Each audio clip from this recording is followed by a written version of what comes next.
The Pittsburgh Steelers. The Steelers being introduced to a capacity crowd here at Three Rivers Stadium. They have known such great success over the past 15 years. 4 Super Bowl titles. A rebuilding team a year ago. They went all the way to the American Football Conference Championship. Bitter divisional rivalry. Tonight, the Cincinnati Bengals and the Pittsburgh Steelers live from Pittsburgh, Pennsylvania.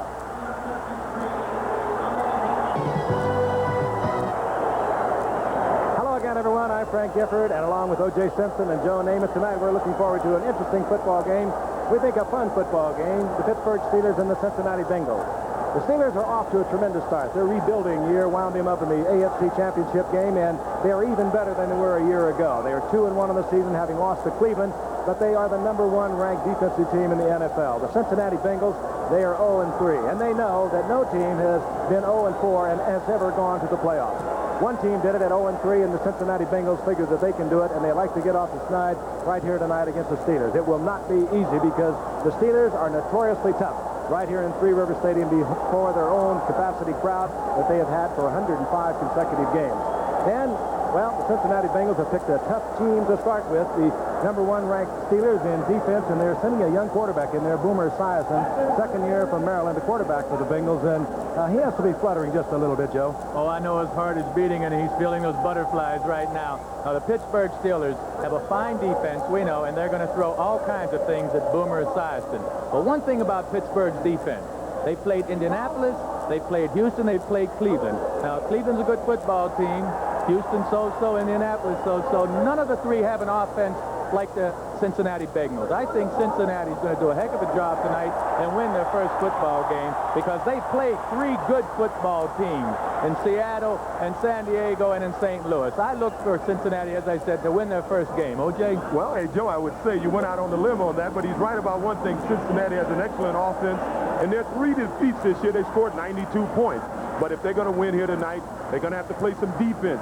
One thing they have to do is find a way to shut down this Pittsburgh running game. They ran for 233 yards last week, and they must do something they haven't done all year, and that's place some pressure on the Pittsburgh quarterback. So the 2 key guys to watch there will be their starting defensive ends, Ross Browner and Eddie Edwards. So we'll see if they can do it. They're down on the field ready to go, but let's go to Frank right now.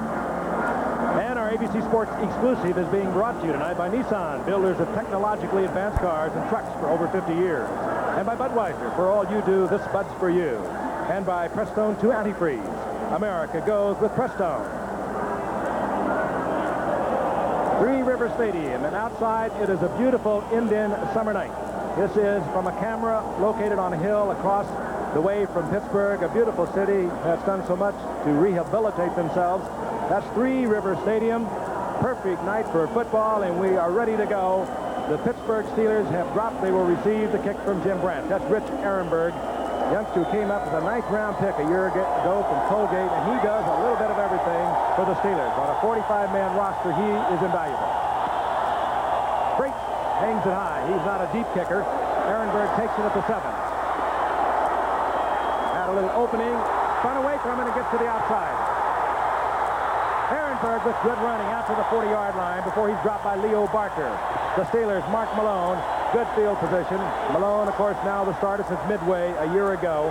Great athlete who came up in 1980. In 3 games, 51%, 8 touchdowns, 3 interceptions for Malone. And last week, 47 yards rushing. He is a fine athlete. That's another dimension that he has. The setbacks, both from Baylor, Abercrombie, and Pollard, both enjoying fine early seasons. An offensive line, short in stature, long in heart, and they are drilled to perfection by head coach Chuck Noll. He is a perfectionist. 41-yard line, first down. That is Abercrombie in motion. And on the first play, Malone will put it in the air. Checks off one receiver, gets in trouble, and he's in the grasp of the defender. That's Jeff Shue, and that will be the sack at the 32-yard line. And this is what Cincinnati has been looking for, some kind of a pass rush. They have lost in 3 consecutive weeks by tremendous scores, unable to get to 3 great quarterbacks. Defensively, primarily a 3-4 defense. It was a defense that experimented early on by using the great linebacker, Reggie Williams, on the inside, trying to get a first-round draft pick, Emmanuel King, into the lineup on the outside. That experiment didn't work. They went back to their regular defense, and they feel they are much better this way. They get the sack on the first play. Second down and 21.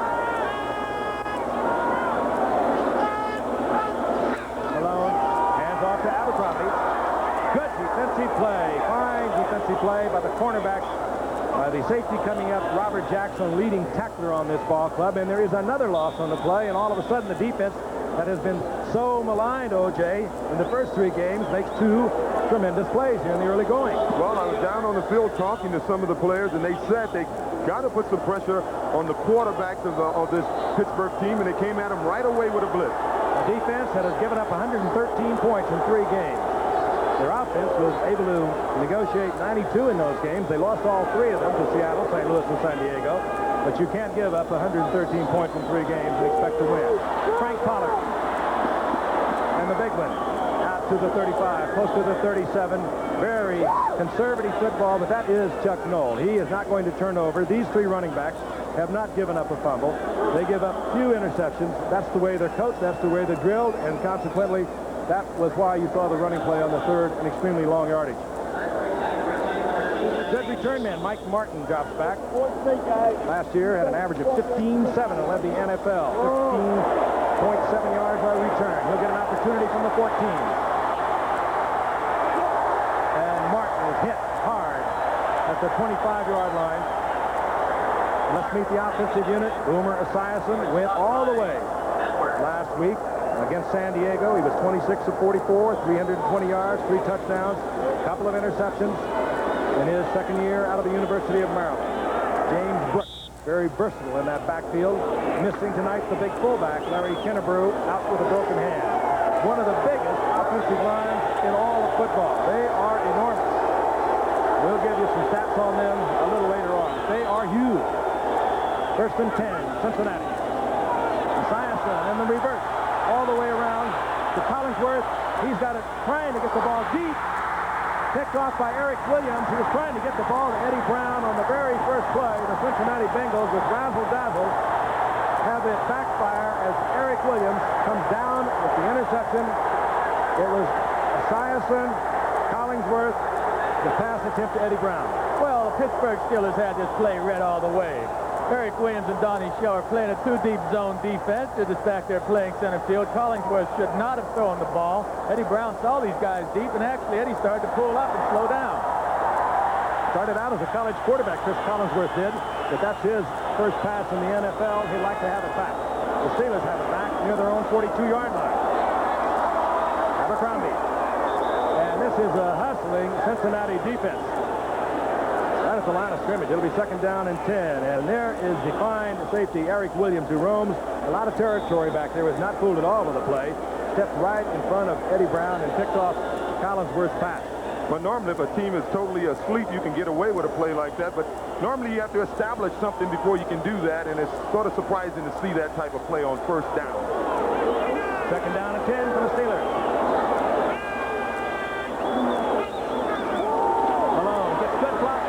Great pickup by both backs on the blitz.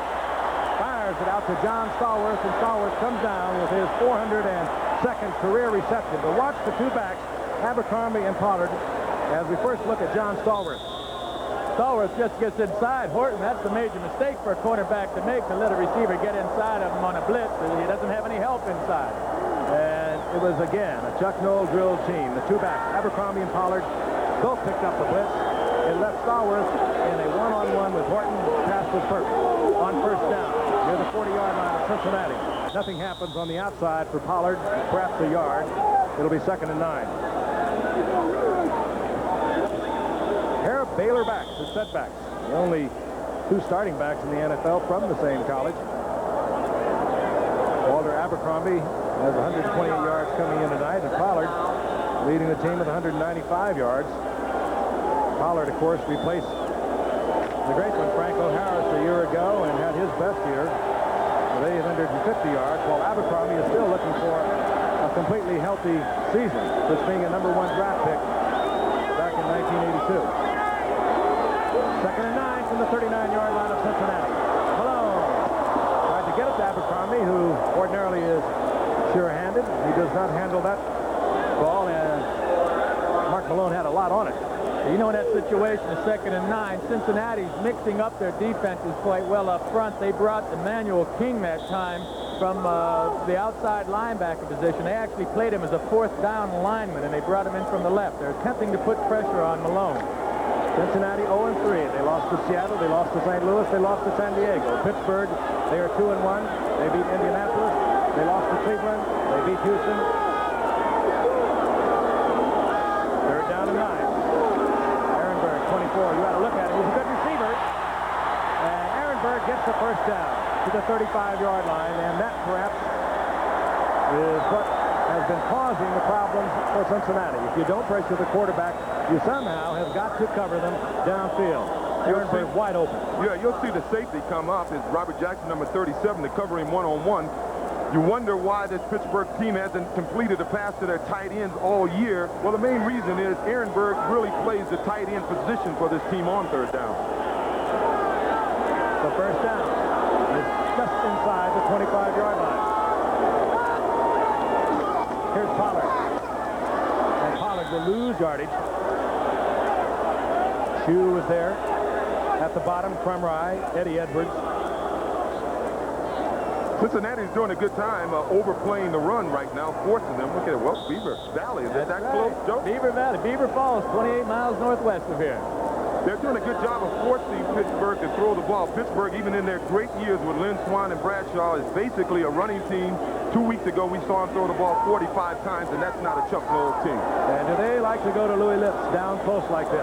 Number 83 on the outside. They put it up just as they used to Lynn Swann. Malone looks over a second down and 10.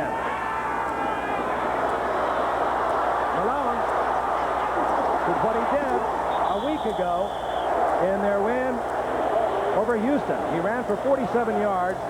He had a knee operation, a bad knee operation back in '81, and it, I think, took away a lot of confidence from this young athlete. He came in as a one draft pick in 1980 from Arizona State. He was a good runner. In fact, he holds the Steelers club record for reception for a touchdown with a 90-yard effort. And I think he just got it back last week, Joe.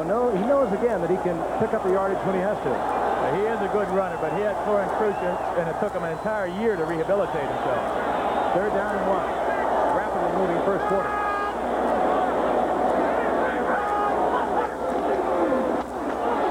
Abercrombie, yes, first down inside the 14-yard line. Two tough running backs, and they're having good years, both of them. Abercrombie, one thing, O.J., I know that you were impressed by. We talked about it earlier today. In 28 consecutive games, he has handled the ball coming into tonight 271 times. He has yet to fumble it. He's second in all of football in his ability in not fumbling the ball. Number 1 is Charles Alexander, and he's playing in this game tonight. For the Bengals, starting tonight. One first down. Pollard. And again, nothing happens on the outside. The Steelers trying now 4 times to get outside. Good play by Jackson coming up from the free safety and Bobby Kemp from the strong safety. And there is Sam White, his second year, former quarterback when this Cincinnati Bengal team became an expansion franchise in '68. And all over the place, O.J. Yeah, I not only played with him, he coached me when I was with the 49ers one year. He played under Paul Brown, the great legendary Paul Brown, here at Cincinnati. Coached with Bill Walsh for a few years. He has the background. He has the knowledge. Second and 10. Pollard. And Frank Pollard barrels down to the 10-yard line. It'll leave Malone in a passing situation. Third down and 7. Well, that's the first time Cincinnati's done a good job stopping Pittsburgh in a long yardage situation. They stopped Pittsburgh earlier on the first down attempt, but their nickel defense has been, well, they've been getting beaten. This is the first time they've actually stopped them, and they did not blitz that last play. Maybe that's the reason they stopped. The Steeler tight ends do not catch passes. They have not caught one this season. They like to bring Rich Ehrenberg in. He works as a wing. They bring in Weegee Thompson. He's the big tall one, number 87. They like to throw it in the end zone to him very high or work Ehrenberg underneath. Malone again, out of the pocket. And this time, good coverage downfield, good pressure on Malone, out of the pocket. And there was not a Steeler that was open. It'll be fourth down, and we'll see Gary Anderson. One of the better field goal kickers in pro football today. He's 3 of 5 this year. Gary has led the AFC in scoring the last 2 years. And last year, he was 24 of 32. with Steeler possession. Which could wind up at 3 points. Began when the Cincinnati Bengals, in their one offensive play of the first quarter, backfired. Collinsworth picked off by the Steelers' Eric Williams. 27-yard attempt, and he hooks it. Invariably, it happens. When you are reeling off the credit, the kudos, you get this. Gary Anderson with a disappointing effort from 27 yards out for the Steeler fans. They have also given up 113 points. That's how you become 0-3. Festivities here at Three River Stadium. They've had so many great years under Chuck Noll, who came here back in 1969 and suffered through a 1-13 season.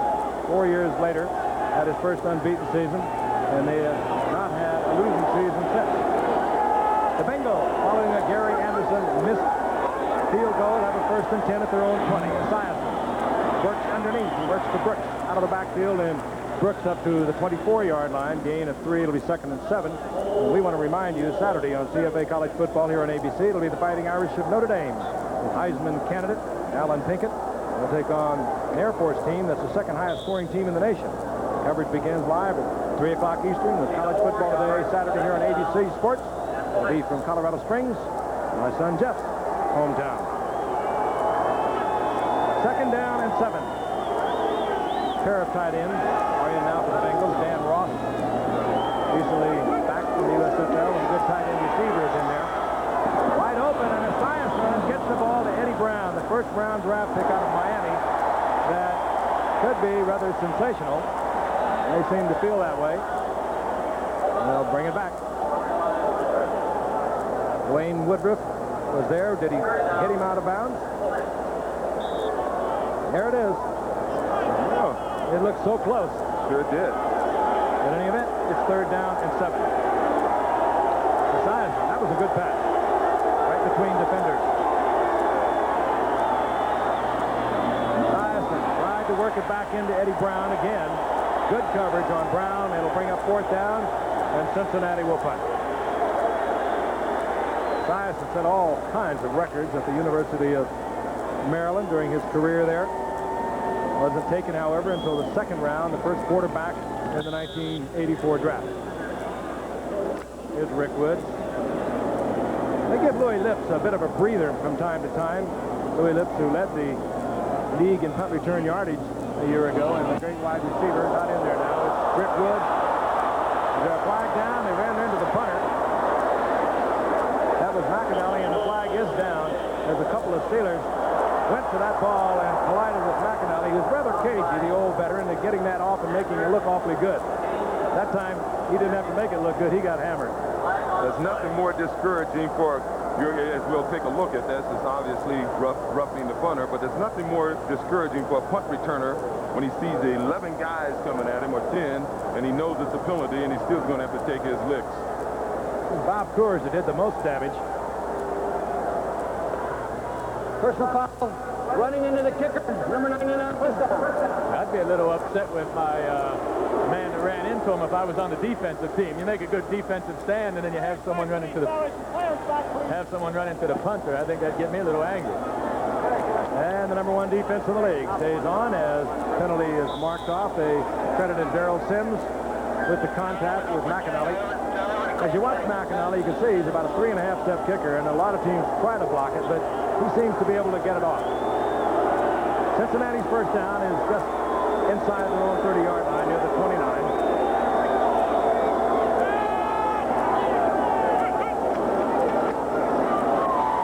Charles Alexander, the veteran from LSU, he works well out of the 35 to the 36. He'll have a pickup of about 8 yards as David Little, the inside linebacker, made the stop. But that was a little different for us.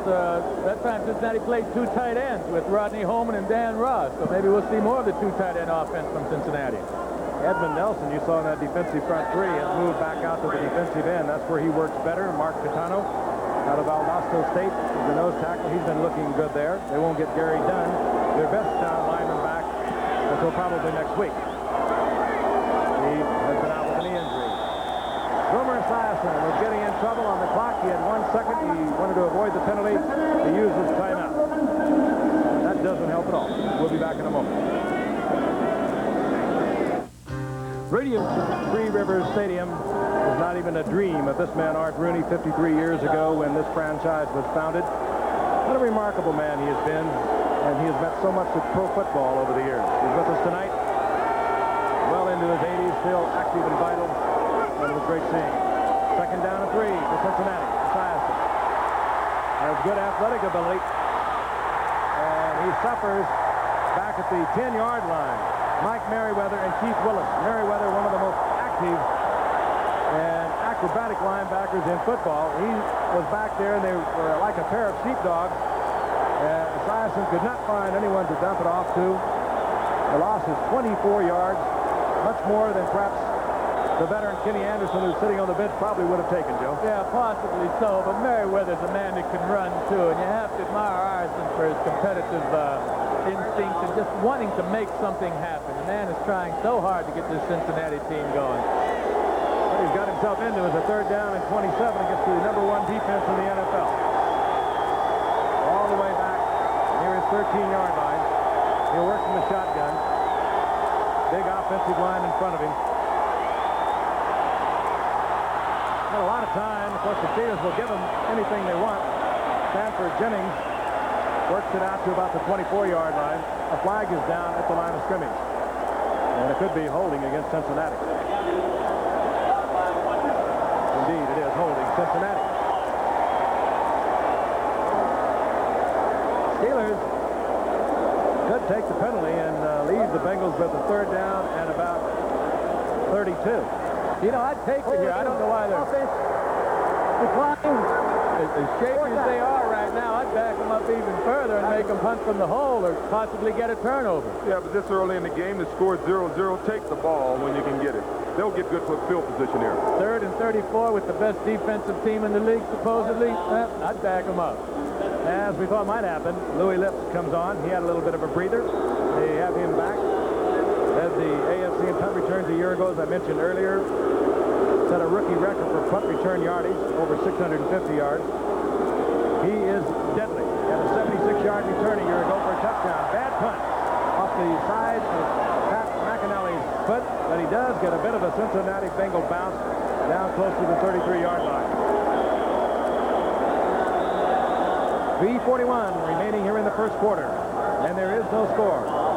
Mark Malone comes out. We'll be back in just a moment. With an O.J. Simpson, Three River Stadium sold out, nearly 60,000 on hand. Cincinnati and Pittsburgh. Cincinnati 0-3, and Pittsburgh 2-1, both of them Central Division of the AFC. Kenny Anderson with great numbers over a 15-year career, not starting for the first time against the Steelers tonight in 12 times. He's physically able to go, and it is Boomer Esiason, perhaps the future for Cincinnati. First and 10, the Steelers. Ball at their own 32-yard line. This is Pollard. Big opening on the right side, and Pollard running hard out over the 50-yard line, down to the 48, taken there by Robert Jackson. 19-yard pickup by Pollard. Pollard did an excellent job of picking the hole this time. He had blockers in front of him. He had 2 places he could have turned up. One was right here, but he, following his offensive guard, Terry Long there, picked it well. He's running excellently this year. Replaced Franco Harris a few years ago, and he's still doing the job. You know, that Rich Ehrenberg is some kind of football player. He just threw a heck of a block on Bobby Kemp, the safety. Stallworth, the great wide receiver, split up to the top of your screen. Working up close to him is Ray Horton. Abercrombie in motion on first down. Pollard got away from a couple of Bengals deep in the backfield and works it to the 45-yard line. He turns nothing into something. A couple of yards pickup, and it'll be 2nd and 8. Dan White has pulled the offensive troops together on the sideline. It's interesting. We just saw Kenny Anderson on the sideline. I was talking to him on the field before the game, and the whole conversation was about San Diego and the Raiders. Teams that could use a quarterback right now. Pollard now 34 yards. They've worked him hard. He's carried it 8 times. We're in the first quarter. Malone almost picked off. Pollard, the intended receiver, Eddie Edwards, perhaps the best of that defensive front 3, was out there in the path of the ball. That play was going nowhere anyway because Louis Breeden was right there waiting on the receiver. It was his own defense that time, and Louis had the short outside. Had it been a completion, he would have been right there for the tackle. 3rd down and 7. Luigi Thompson comes in to work with Louis Lips and John Stallworth as wide receivers. Ehrenberg, as we mentioned, comes in, and the tight ends go out. Ehrenberg is number 24 and very cerebral pass route runner. There he slides up into the wing position. Quick pitch to Pollard. Ehrenberg with a block on Browner, and Pollard is hit at the 41-yard line, short of the first down. You may wonder why they run that kind of a play with that many yards to get 9 yards or 8 yards. Cincinnati that time had 5 down defensive linemen, and they didn't have a defender, linebacker, or a safety lined up close to the outside until they thought they could get outside quickly and make the yardage. It was good pursuit by the Bengals defense. On fourth down, Harry Newsom comes in. You're looking at Mike Martin. He led the NFL in punt returns a year ago. The two finest punt returners of a year ago are both here tonight, Louis Lips and Mike Martin. Newsom, a rookie from Wake Forest, looks for the corner. And they'll mark it. Now close to the 20-yard line. Now they're at the 18-yard line. The crowd with every step of the official. And we'll be back at Three River Stadium, where we have a scoreless tie with 1:33 remaining. You'll be with us for what we think is an extraordinary doubleheader this weekend. And for the Giant fans, if you look down at your ticket, I think it says 8 o'clock. Well, if you come at 8 o'clock, you're going to be awfully early. The game is a 9 o'clock start, Eastern time. First down and 10. Cincinnati has the football. 1:33 remaining in the first quarter. No score from Three River Stadium in Pittsburgh. Cincinnati near their 18-yard line.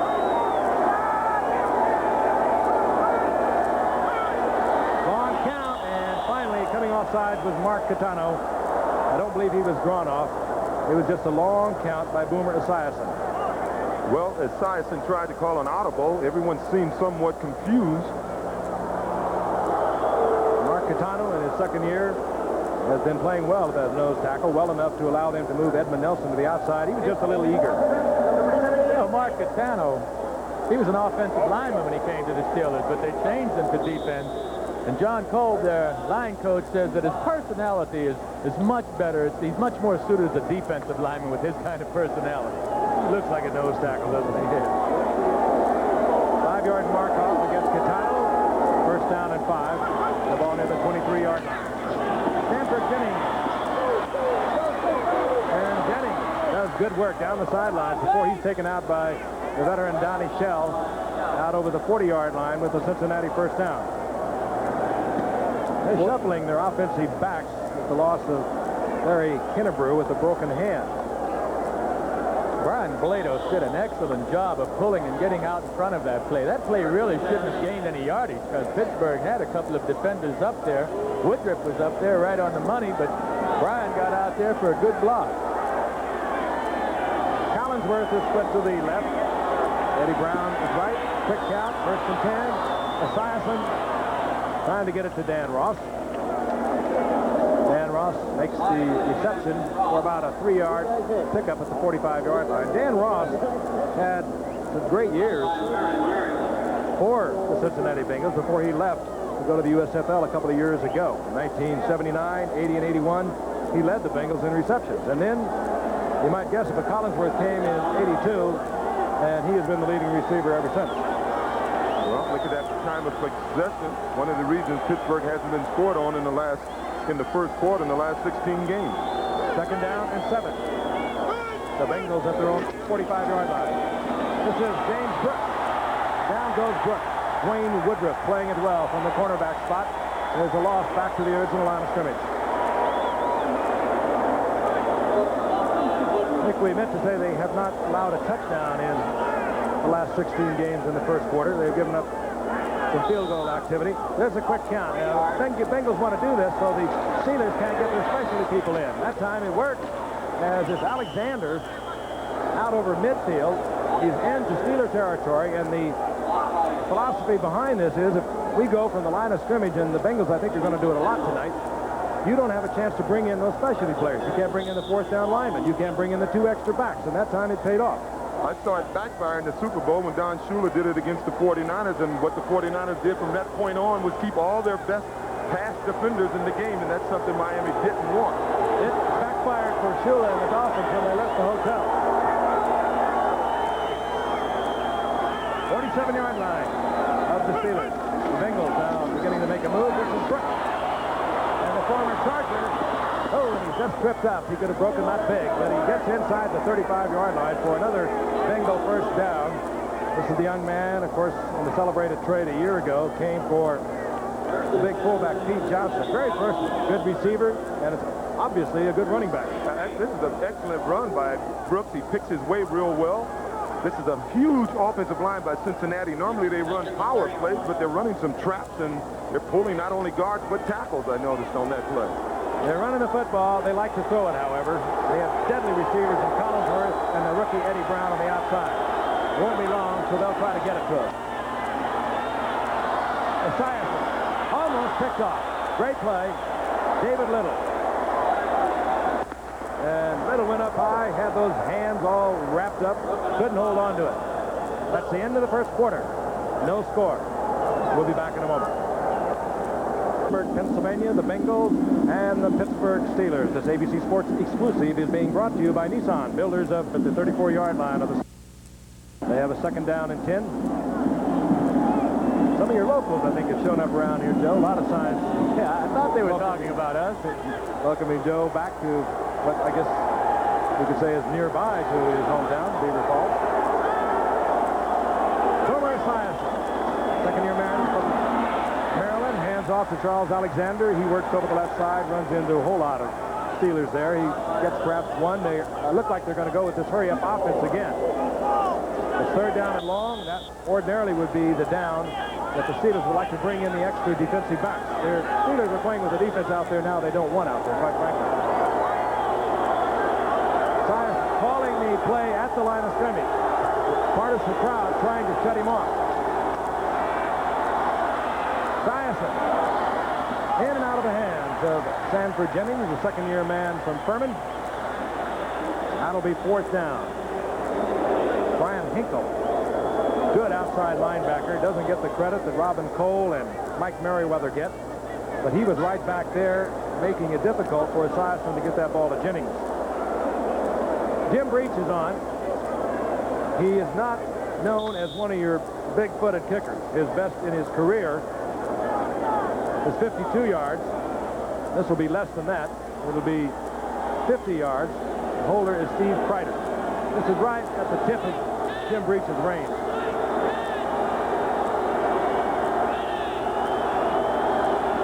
High snap and a good hold by Kreider. But no, it's wide. And so we have had consecutive field goals missed. Anderson missed for the Steelers from 27 yards out. Breach is now missed from 50. I remind you once again, coming up this Sunday, ABC's NFL Monday Night Football presents a special edition with NFC Eastern Division rivals, the Dallas Cowboys and the New York Giants. They're going to get it on Sunday night. Then on Monday night, the St. Louis Cardinals will take on the Redskins in another NFC East battle. And, of course, the Redskins being 1-3, they know maybe their season is at stake in this one. And for the Giants and the Cowboys, whoever wins that Donnybrook on Sunday night, and it's always that, they're bitter rivals, they will take first place in the NFC Eastern Division.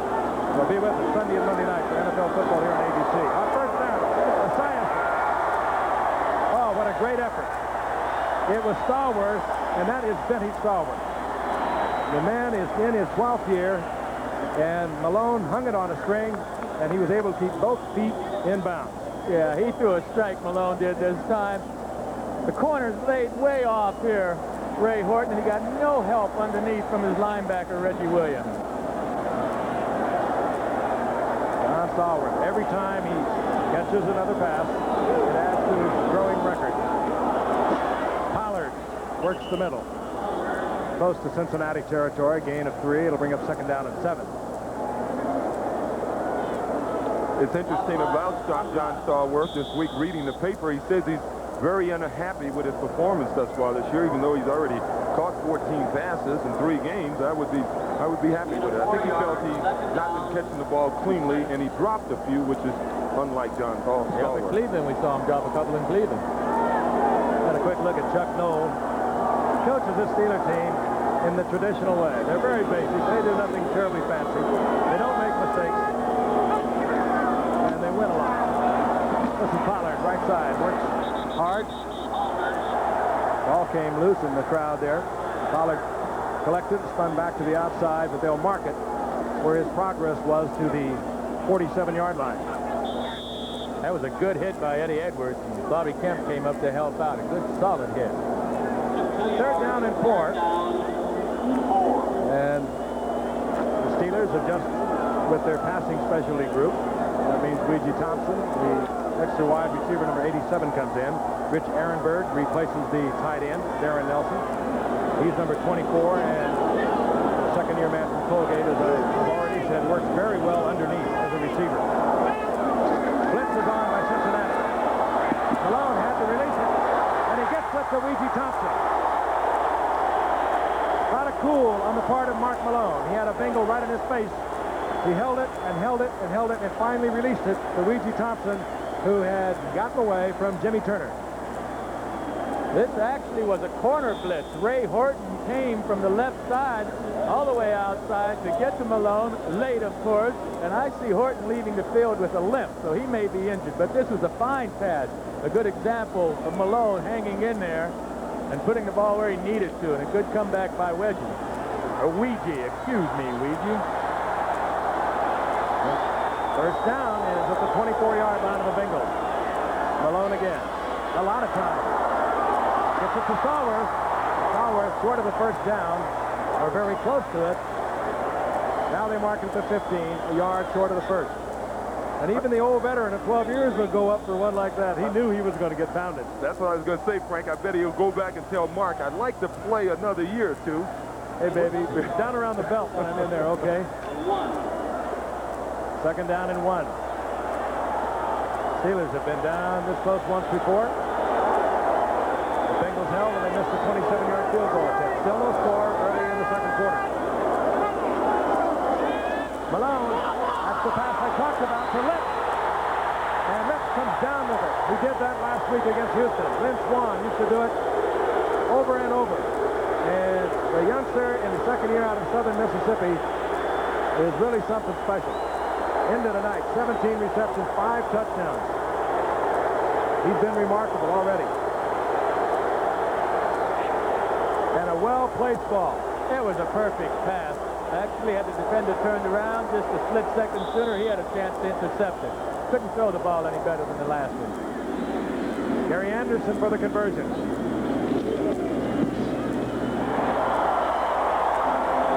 And the Steelers put the points on the scoreboard first. And the remarkable second-year man from Southern Mississippi, Louis Lips, has done it one more time. His 6th touchdown of the young season. Bobby? Louis Lips is getting a little ice on a boo-boo over his right eye. He has just scored from the Steelers from 15 yards out. Great all-around athlete. Gary Anderson kicks off. Stanford Jennings is back. Mike Martin is there, and it'll be Martin. He'll take it out of the end zone. And Martin makes it pay just over the 20-yard line. Take a look at this leaping effort again by Louis Lips. Louis Breeden, the cornerback, had good position, but it's almost impossible if you throw it in the right place because Breeden has to concentrate on the defender, and Lips, he can get up so high. You know that Breeden knew exactly what was coming. If Louis had turned around a split second sooner, he may have been able to find the ball. But let's give credit where credit is due to Mark Malone, who kept that drive alive, and to Louis Lips for making a great catch. The big one, of course, on the blitz on the third down when he got the ball to Stallworth for a first down. On 1st and 10. Esiason wide open is Brooks. And Brooks makes the diving effort, struggles forward, gets the first down out over the 30-yard line before Brian Hinkle, the linebacker for the Steelers, is there to make sure he makes no more. I'm afraid Brian should have been there a couple of seconds sooner. That was his coverage out there. They have fun with their football here in Pittsburgh. It's a great city. Been coming here a lot of years, and they are ever so proud of it here in the steel town. They have cleaned it up. The jokes they used to make about the air pollution, the air, well, they've disappeared really to pride in their city. They're proud of their festivals, their arts and crafts, their theater, their symphony, their remarkable transformation of the city. 1st and 10, Esiason is back. Strong arms it, and Eddie Brown, the rookie from Miami, who caught so many Bernie Kosar bombs, did not handle that one. Oh, he just missed him. He was wide open that time, and Boomer just misfired. So you were talking earlier in the season, you were making a comparison that some quarterbacks are passers and some are throwers. Have you watched Esiason enough to make a determination what he is? Well, right now he looks like a better thrower than passer. He doesn't seem to have the touch we'd like him to have, but hey, he's a young guy. You know, it's only his second year. Made 4 starts a year ago and has shown a lot of promise. And I don't think there's much question that he, in the minds of the Bengal organization, is the quarterback of the future. Kenny Anderson now, of course, in his 15th year. This is Brooks. Brooks looks over to see how well he did. He works it to the 35 for a 4-yard pickup. Donnie Shell up there to make the stop.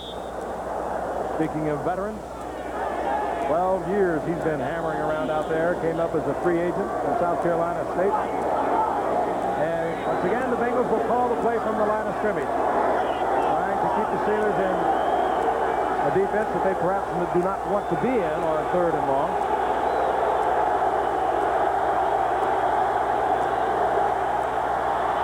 Steelers put a blitz on. Bengals handled it pretty well. And the intended receiver was Collinsworth across the middle, and that was almost picked off. I tell you, I must believe that if they had a play already called, they would get a maximum result from going without a huddle. When they come up to the line of scrimmage, even though they can't get the players Pittsburgh would like to have on the field, at least they can get in their defensive positions. I would have the play already called. I think psychologically, O.J., on a 2nd down and long, you don't want to call a play that goes on a 3rd down and long. So you almost have to call it. Either that would be a rather defeatist call in the first place. Meantime, Harvey Clayton nearly had 6 points. McAnally on 4th down. Doesn't turn it over, and this will be Rick Wood from the 20-yard line.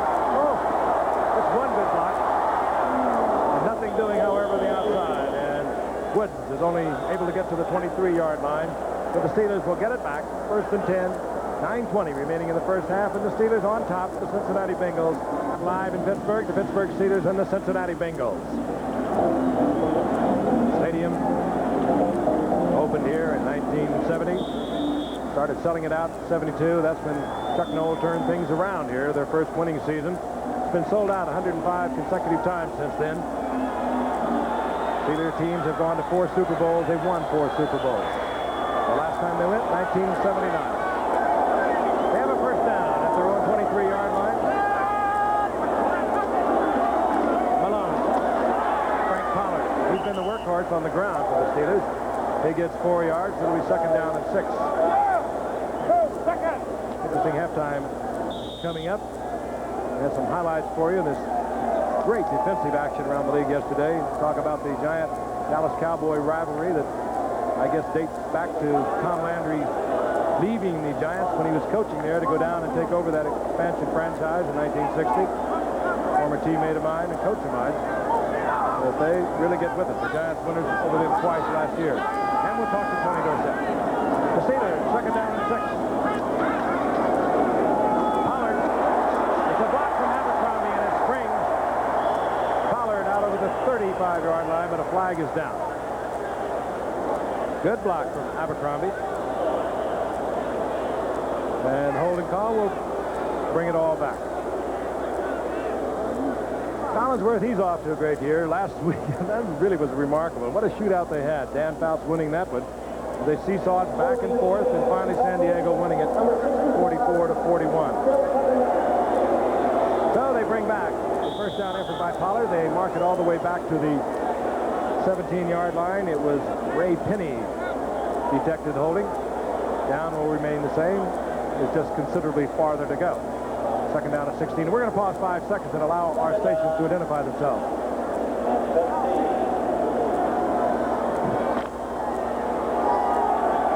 Second down and 15 yards for the Pittsburgh Steelers. They lead the Cincinnati Bengals midway in the 2nd quarter, 7-0. And down goes Malone. Good play. Reggie Williams, blitzing linebacker, 9 sacks a year ago.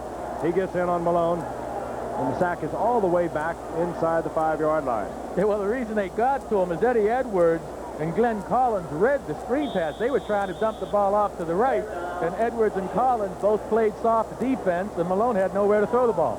This is the defensive team that we have been hearing about, the Bengals, that has given up 113 points in the first 3 games.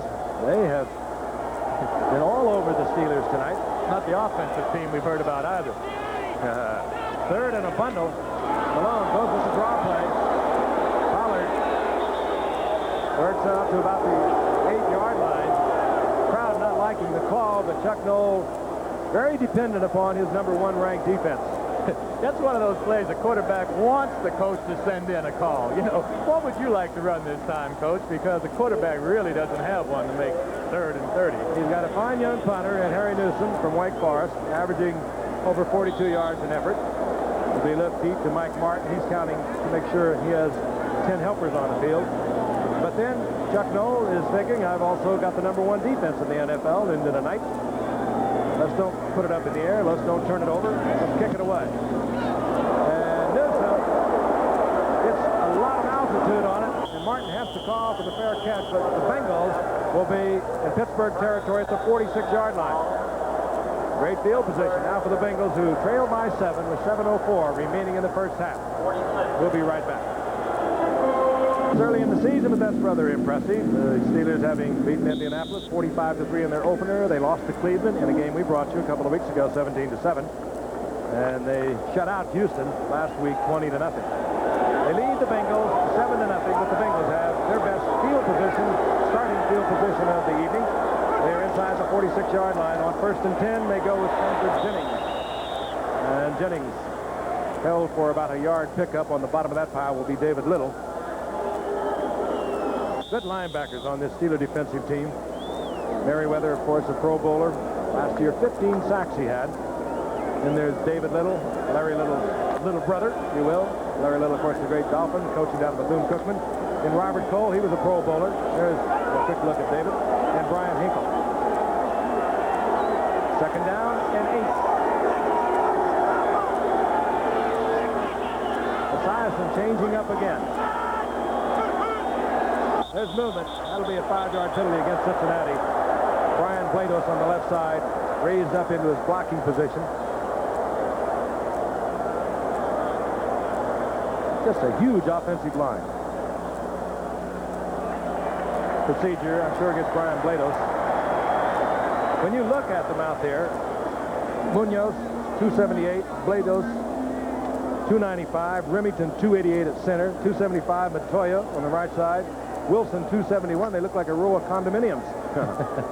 They're a pretty close-knit group also. They were out here in their shorts and everything 3 hours before the kickoff. I saw that down on the field. Meditating, I suppose. 2nd down, 13. Esiason in trouble. Looks back, finds the receiver. It's the Eddie Brown, the rookie from Miami. And Brown has a 1st down. Good move by Brown. He knew that his quarterback, Esiason, was in trouble. He started to move around. Here he works against Harvey Clayton, who's actually in the zone. Now he sees Esiason in trouble. Finds an opening. It saves a sack and gets the Cincinnati 1st down. They have great plans for this young man. What a career he had at Miami. Only there 2 years. 30 receptions as a junior, 59 as a senior, over 1,000 yards a year ago, teaming with Bernie Kosar.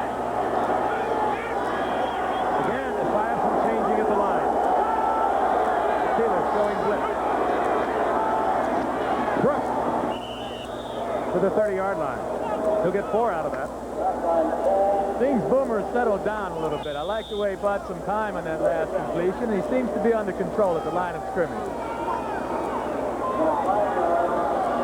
Looks over to the sideline.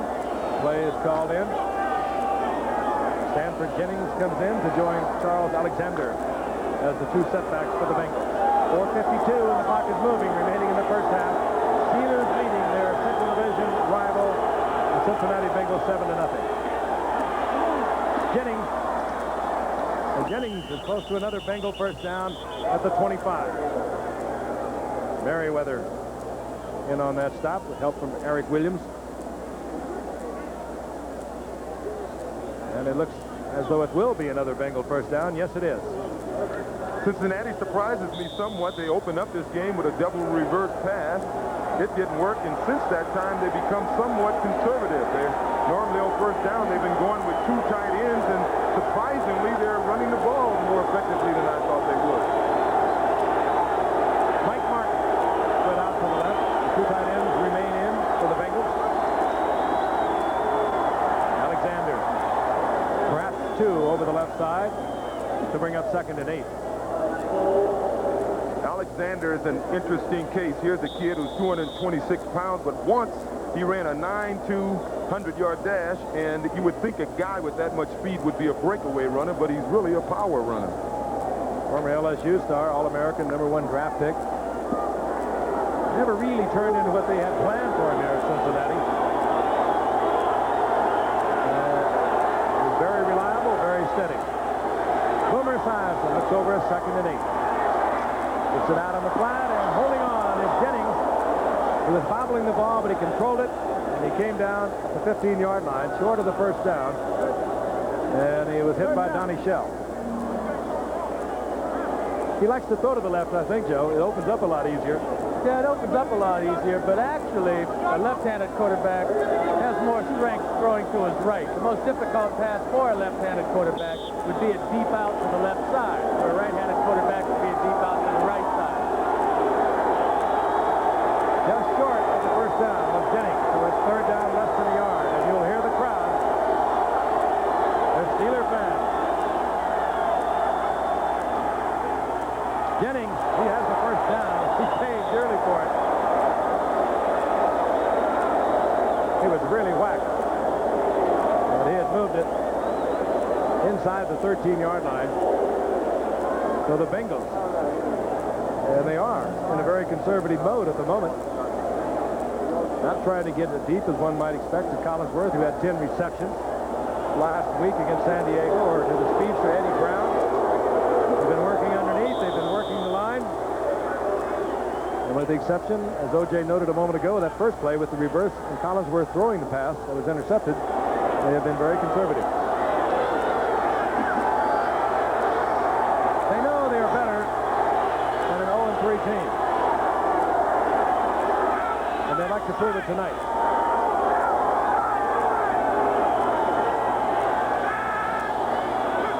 On 1st and 10.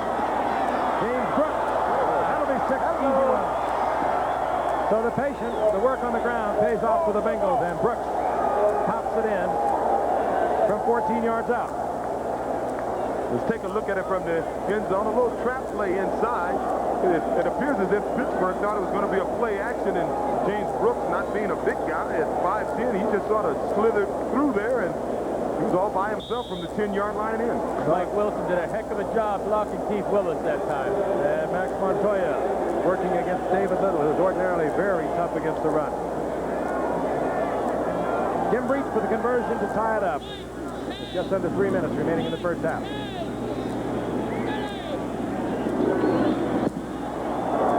So we have a 7-7 tie. There is Brooks. Came up as a first-round draft pick 5 years ago for the San Diego Chargers. A couple of times, 1981 and 82, he led the NFL in all-purpose yardage.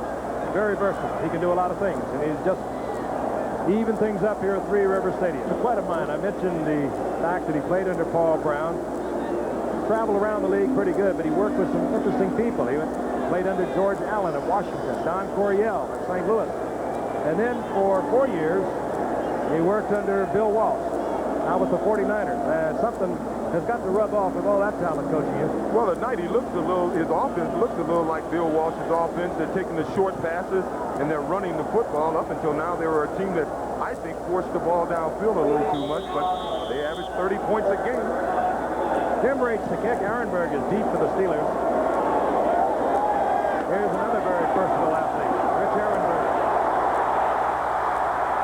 Fine return by Ehrenberg. He's out over the 30 to the 32-yard line. Again, a look at the city with all the lights on. They've done that just for, on the occasion of us being here tonight. They are proud of their city. I mentioned a moment ago. You don't hear the jokes like you used to about this city. The air and environment pollution, not anymore. Busy weekend coming up, and a good weekend. 4 teams from the NFC Eastern Division, and what a battle that's going to be right down to the wire. The winner of the Giants-Cowboy game will take the lead in the NFC East, and of course the Cardinals are 3-1 against the Redskins at 1-3, and they could be turning the lights out for the Redskins if they don't get things pulled together. As we look at Abercrombie for the Steelers out to the 40-yard line. Nifty run of about 8 yards. Nifty running, some darn good blocking too by Terry Long and Craig Wolfley. Looks like a flag on the other side of the field. I hope it's not on a Nifty blocking. It's a couple of major runs now. The Steelers are going to have called back because of holding. Referee once again, Pat Haggerty.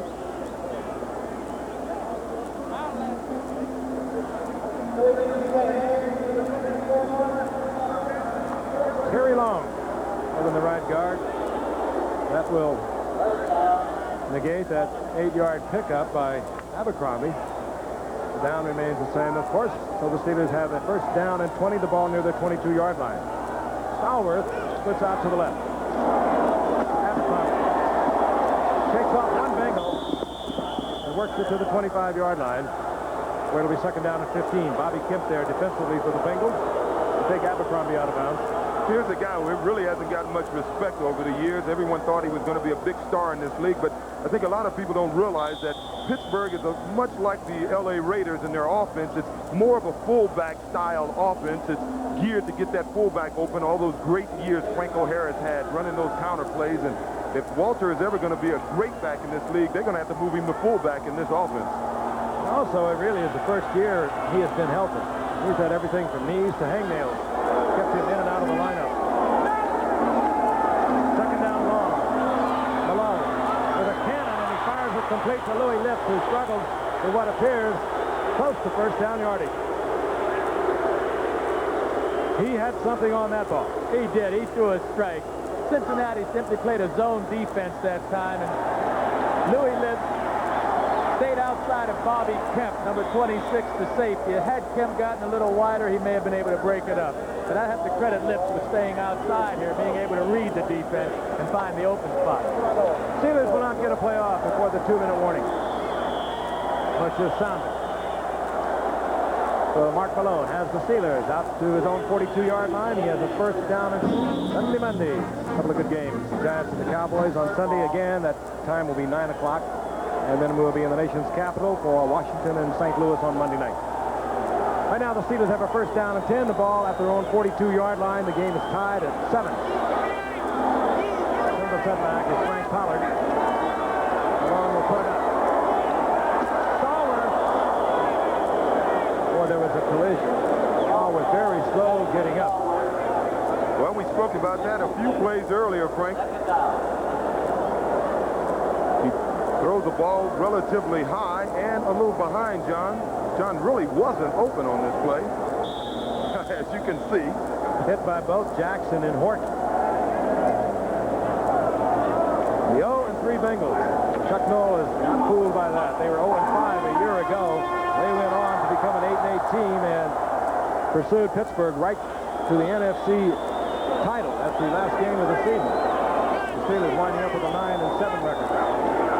It's second and 10. Malone in trouble.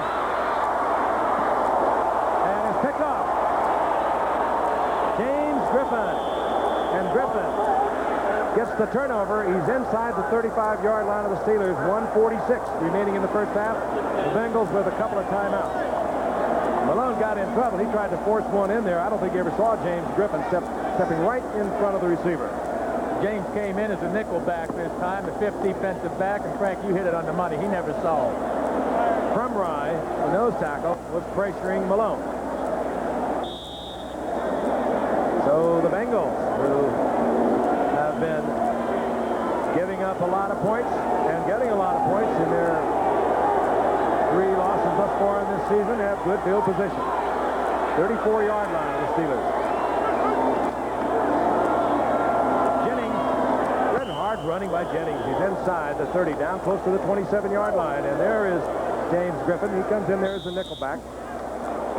7th round pick, 1982, has turned into quite a defensive back for the Bengals. Bengals are going to take their time here. They have 2 timeouts left. They've conserved them nicely. In 1:20 left on the clock. They have plenty of time to score a touchdown and not give Pittsburgh any time left to get back. For Malone, his 4th interception of the season. Fast puts both his backs out to the right, and down the middle goes the tight end Holman, his 2nd reception of the season, and right on target was Boomer Esiason. He could not have thrown it better. And you don't cover a Rodney Holman, well, you don't take him too seriously. He comes in with 1 reception. He's not the tight end they like to throw to. Probably they're covering him with a linebacker. One would suspect maybe David Little on that side. Well, they left the middle wide open here because they had a 2-deep zone coverage, and Rodney simply split the seam. And it looked like old Boomer's suddenly learning how to be a passer rather than a thrower. Holman gets the touchdown on only his 2nd reception this season. Jim Breach is on. And it'll be back to the drawing board at halftime for Chuck Noll and the Pittsburgh Steelers, who have played it very close to the best thus far here in the first half. So the Bengals are out in front of the Pittsburgh Steelers 14-7. And this young man perfectly on target to Rodney Holman. Yes, Boomer shows us a little touch here with this pass. The linebacker's responsibility is to keep up with that tight end in this type of zone coverage, where you see Shell had the outside half, the left half, and Eric Williams had the other half of the field, and he simply didn't keep up with him.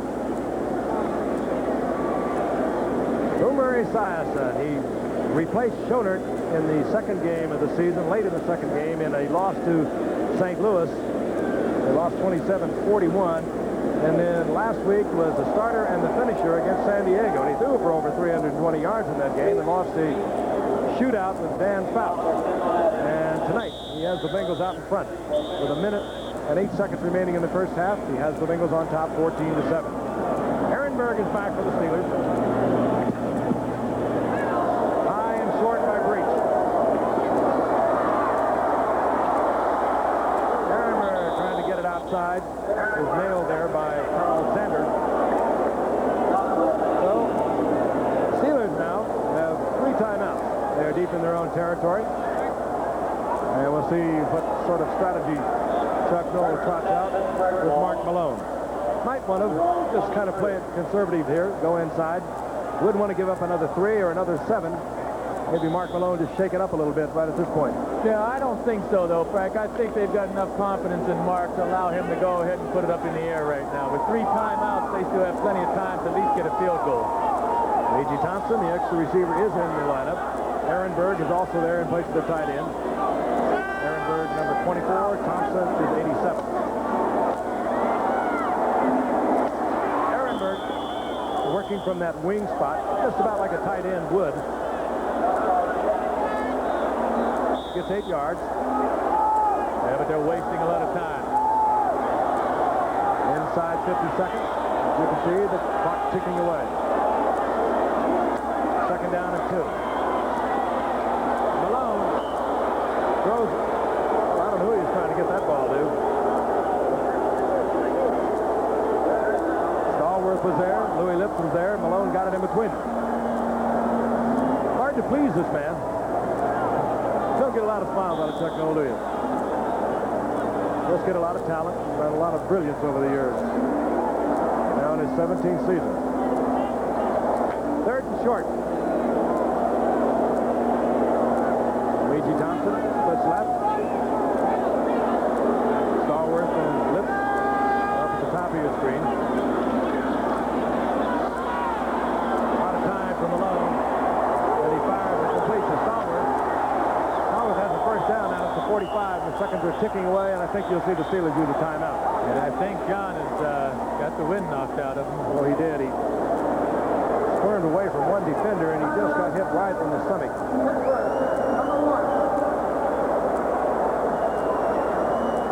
John Stallworth, in his 12th year, taking a couple of vicious shots already tonight. Had so many years when his season was shortened because of injuries. Knee, ankle, had a broken ankle at one point, broke a fibula bone in his leg. But last year he had one of the great years any wide receiver could have with 80 receptions. Nearly 1,400 yards and 11 touchdowns. And they continue to work on Stallworth. We'll look at it again. He's working man for man against Ray Horton. Pressures into Horton and then releases there. And Malone gets it right in there. And it's just the competitive attitude of Stallworth. Spins away from Horton. There's a battle over the football. And then he gets it just straight on from Reggie Williams. Caught it right in the stomach. And we hope that it's just that he has the wind knocked out of him. I think that is the case. And I've said it so many times. Here's the roar of the crowd. If you've never had the wind knocked out of you, there's no way you can tell anyone what it's like. You think you're going to die right there. Well, I know when it's happened. You hope you do. I couldn't stay still. You just gasping for air. That's why I'm not sure that it was a wind problem here. Usually, I know when I had the wind knocked out of me, I'm crawling all over the ground trying to get some air. Normally, when it happens, the trainer comes up and asks you what's wrong. You can't talk. Speak to me. In any event, Stallworth gets the first down. He's out near the 45-yard line. 27 seconds remaining here in the first half. Malone fires the cannon to Louis Lips, and he is inside the 30-yard line. He is in field goal range of Gary Anderson on a 30-yard pickup, and Mark Malone, who turned it over a short time ago, giving Cincinnati a scoring opportunity, fired it right in there. Lots of action yesterday, and what a stunner it was with the 49ers and the New Orleans Saints. I guess that took care of the dynasty talk. Well, they took care of that against Minnesota, but this has brought up a lot of questions. 49ers leading at this point in the fourth quarter, 17-13. That's Wayne Wilson. As it was the 62nd birthday for Bum Phillips, the coach of the New Orleans Saints, and he got himself a birthday present. That set up this play. Dave Wilson back, firing a 43-yard shot, going to Gene Goodlow. So New Orleans upsetting the 49ers. 49ers only getting 81 passing yards. It was New Orleans 20, San Francisco 17. What an upset. We'll have more highlights for you because defense played such a major role. Turnovers yesterday around the league. We're going to take a look at some of the key games. Understand that John Stallworth did have the wind knocked out of him, and I'm quite certain he'll be back. In fact, he is back.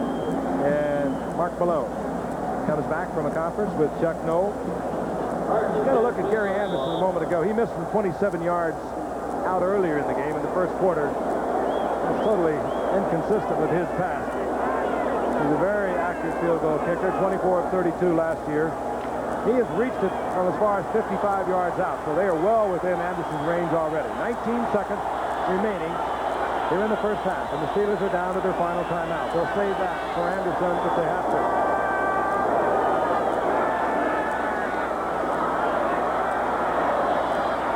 Stallworth, that is one tough veteran.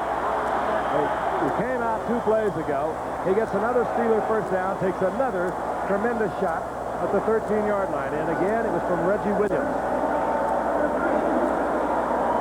Well, they have 10 seconds remaining. They use their final timeout. I say they have 10 seconds left, so actually they could run one more play. Definitely a pass play and either go for a touchdown or throw it away and still have time left to get the field goal. What a catch this is. There's Reggie Williams running all over John Stallworth. Stallworth holds on, and he gets the first down. Sunday night, 9 o'clock Eastern time. Cowboys and the Giants. I've played in a few of those. It was a rivalry even back then. And it has turned into a real Donnybrook. The Giants victors over the Cowboys twice last season. They'd like to duplicate that again because they hadn't done that since 1963. They feel they can do it again. They have really a tough defense, leading the NFC, Lawrence Taylor and the boys. Leonard Marshall leading the league in sacks, the defensive lineman that a lot of people don't even know about. Well, you're going to hear about him on Sunday night. Well, I'm looking forward to seeing Phil Simms. Last year was his first healthy season, and he got him in the playoffs. And how about Tony Dorsett yesterday? 159 yards against Houston. How about that Cowboy defense? They said they've made some adjustments in the flex defense, and they had 12 sacks this past week. Well, why don't we go do it on Sunday?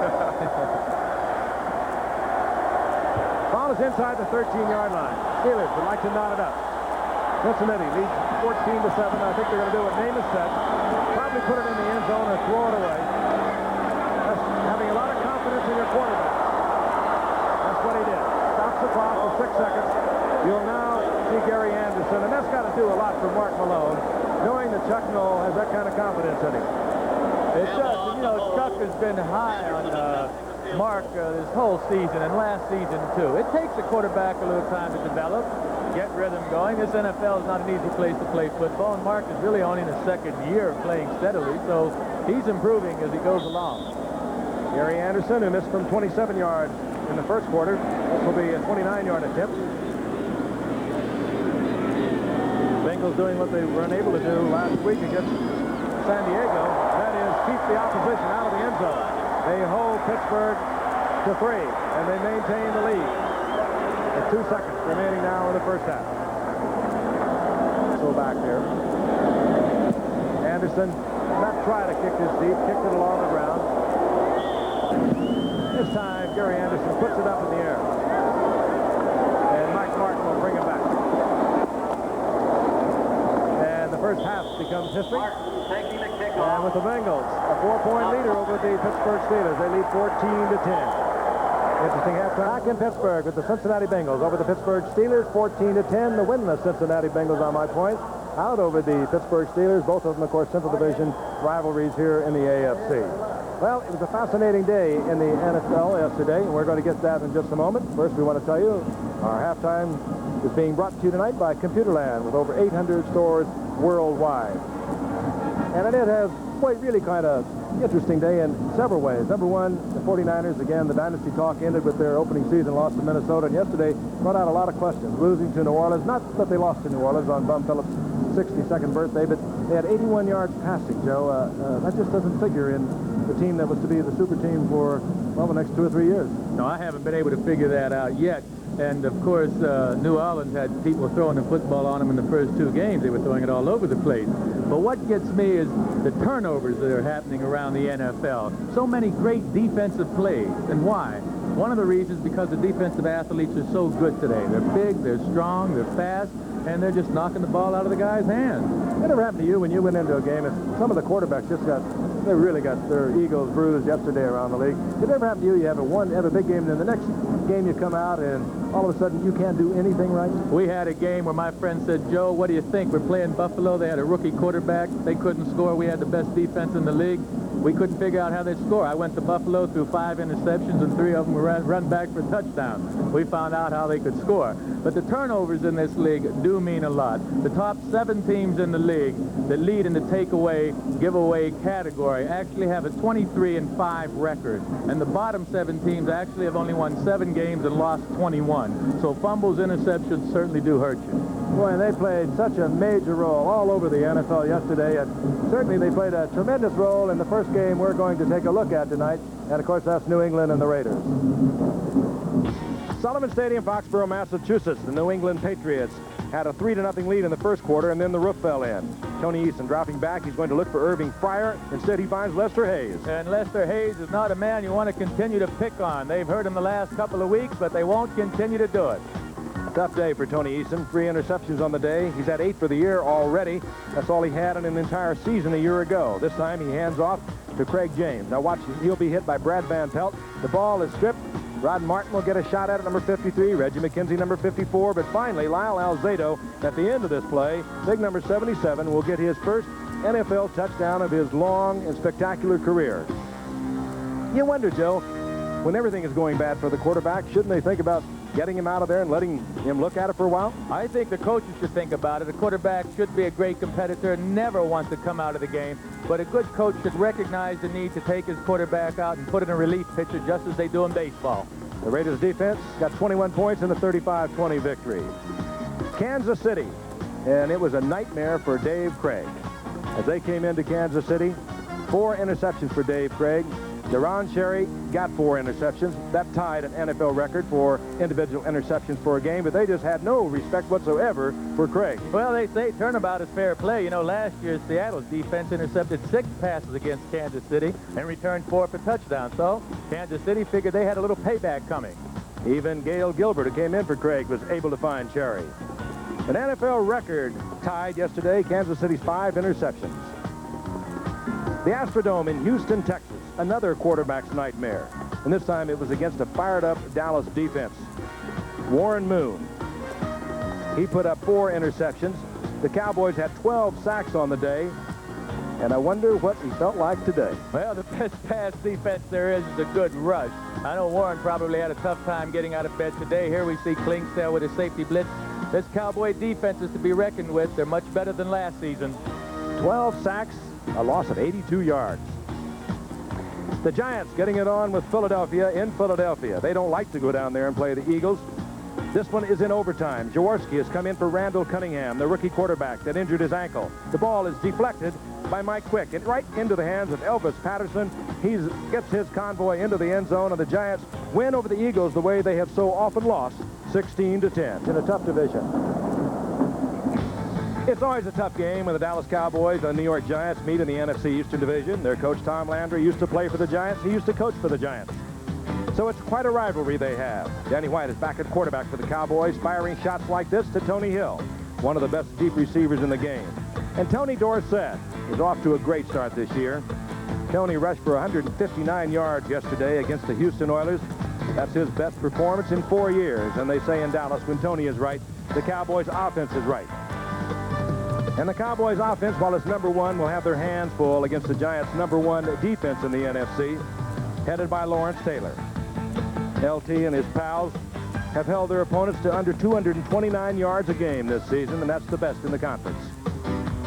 Taylor works behind a line that features Leonard Marshall, the current league leader in sacks with 7.5. On offense, the Giants are led by 6th-year quarterback Phil Simms. He has a very well-balanced set of receivers. Last year, in his first injury-free season of his career, Simms passed for over 4,000 yards. No Giant quarterback had ever done that, including the likes of Wyatt Tittle and Charlie Connolly. Last season's sweep of the Dallas series was the Giants' first since 1963, and Sunday's game is crucial as the winner will take sole possession of first place in the tough NFC Eastern Division.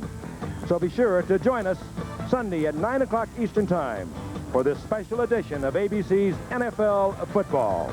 Be with us. Stadium in Pittsburgh, we're still at halftime. And right now, joining us live from our affiliate in Dallas, WFAA, is Tony Dorsett, who had himself quite a day yesterday. Tony, I'll ask you what I asked you in commercial. How do you feel today? 159 yards makes the feel just a little better, doesn't it? I'm a little sore, but after having such a good day, it helps you endure the pain a little better. You know, we harken back to last year, and of course we had 3 games with the Cowboys, and it was a tough year for Tony Dorsett. You kept your cool, you didn't do a lot of picking, but your offensive line was decimated with injuries. It was really, I think, maybe the toughest football year you ever went through. Wouldn't you say so? Well, last year was a pretty difficult year for us. We had a lot of injuries, like you said, in our offensive line, and it made things difficult. It was frustrating at times, but that's the nature of the game. Injuries come along with the game, and what I had to do as an individual is just stick to my knitting and go out there and do the things that I do best as well as I can do them, and to try to help make this team win football games. But this year's a new year, and everybody's healthy, and we're looking pretty good.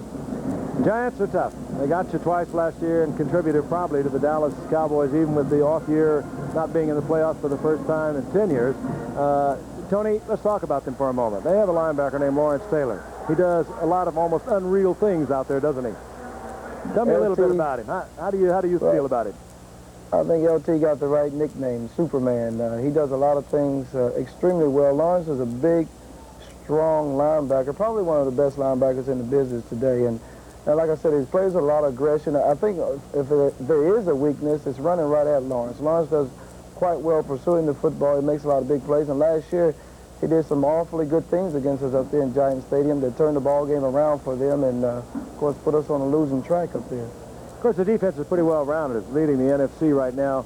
Of course, Dallas yesterday with 12 sacks against Houston, so things aren't very shabby down there either. Are there any special feelings that one could feel as a member of the Dallas Cowboys about playing the Giants? Knowing the background, of course, with Tom Landry, does this permeate down through the players? Any special feelings against them about going in to play them? Well, it's always a big game for us. First of all, because the Giants are an extremely tough team defensively.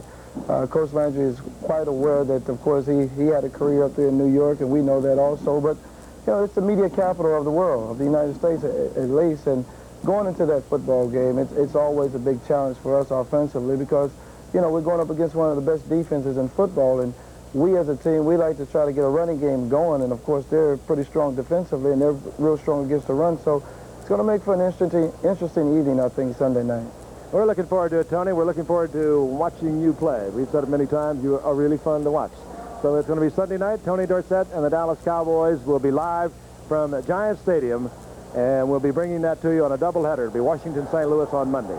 The Cincinnati Bengals leading the Pittsburgh Steelers as we enter the second half. We'll receive the football. The Bengals on top 14-10. There's a look at Stanford Jennings, Mike Martin, Gary Anderson. We'll get the proceedings underway here in the second half. Anderson gets it into the end zone, but Mike Martin will bring it out once again.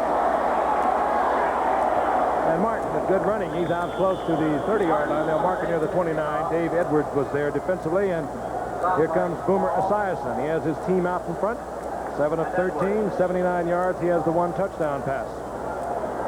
Youngster who has replaced Kenny Anderson, who, by the way, is a healthy Kenny Anderson, who has led the Bengals for so many years. Anderson now in his 15th season. Took the Bengals to the Super Bowl after the 81 season where they lost to the 49ers. But he's on the bench watching the youngster from Maryland in his second year, Boomer Esiason tonight.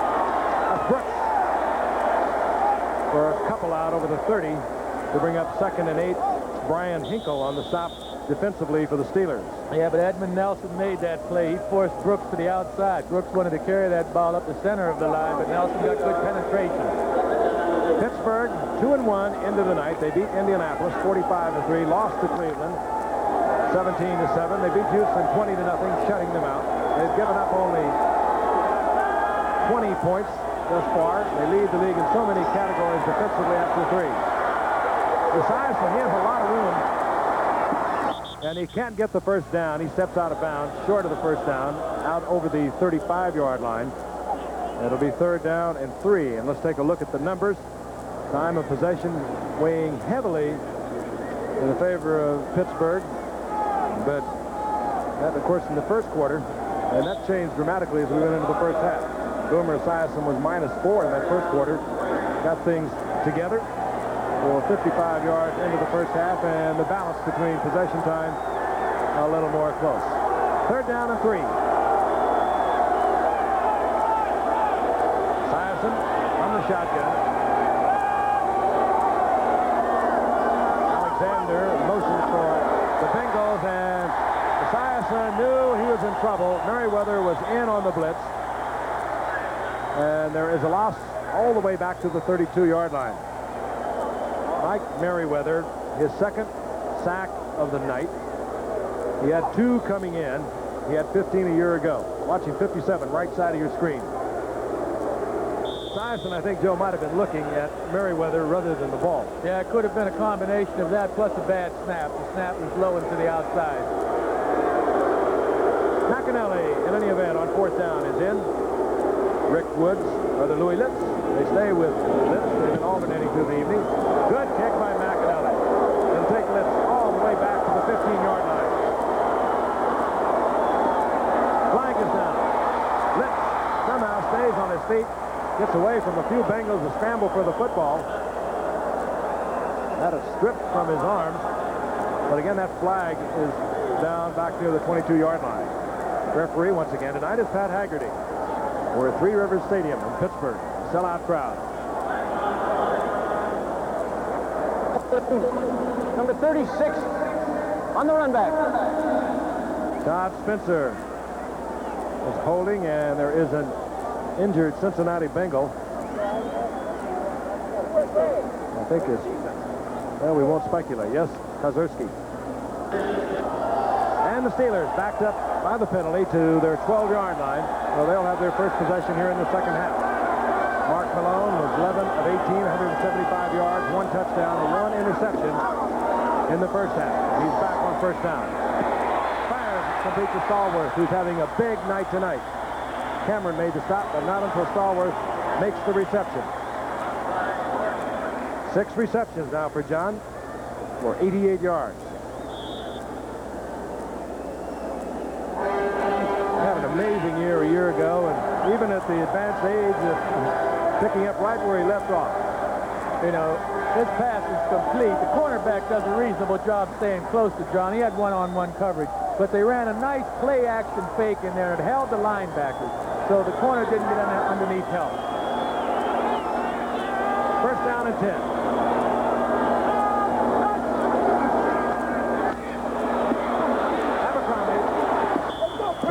Out of bounds by hustling Carl Zander.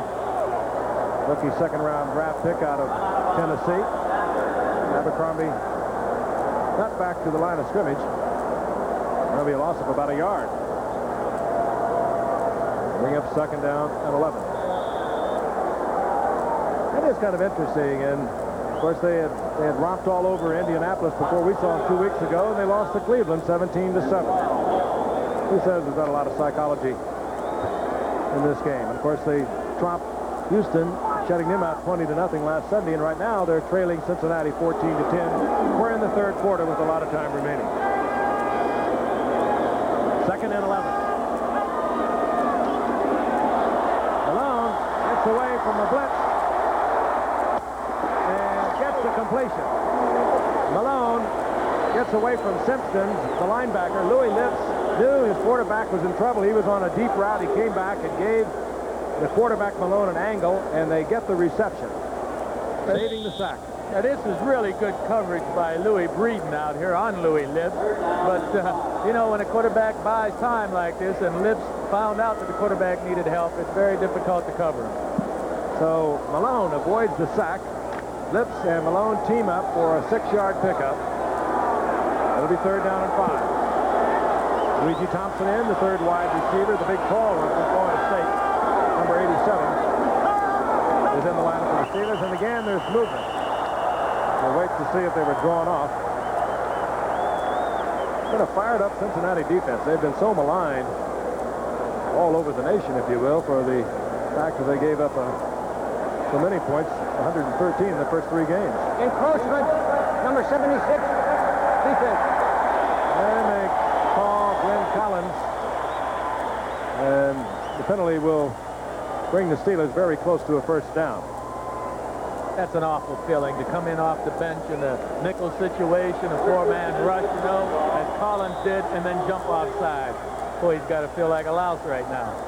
Cincinnati, they're just doing an excellent job on first down. When you play a ball control team, you don't want them to get 5 yards on first down, and they've done a good job of stopping that. First down and 10. The Steelers at their 41-yard line. Well, this time with a lot of time. And Gothard, the rookie tight end, gets the reception. And this is the first reception by a Steeler tight end, and they're going to bring it back. First reception by a Steeler tight end this season, and it goes for naught. Holding call against the Steelers, and they bring it back. That's the third major penalty against the Steelers when they have had first down yardage, and it has been brought back. All 3 by holding. Holding, number 63, offense, first down. I've seen Preston Gothard play, well, I guess the last 4 years down at the University of Alabama, and I was impressed with his hands, but he's really developing into a fine receiver. He's always been a good blocker. You know, he was good in preseason. He was one of their leading receivers in preseason, but I think Chuck Noll's philosophy is get him out of there when you have to pass the football.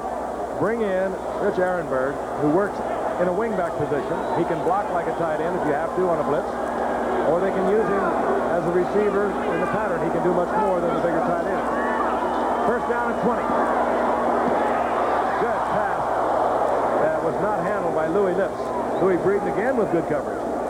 Good coverage, but that pass was timed so well, I don't think anyone could have stopped it. Louis just simply didn't hold on to the ball. Really good timing on Malone's behalf.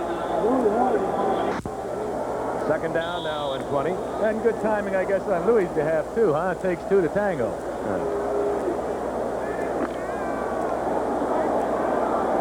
Lips has caught 4 tonight for 60 yards and has the 1 touchdown that the Steelers have been able to manage. This is Ehrenberg.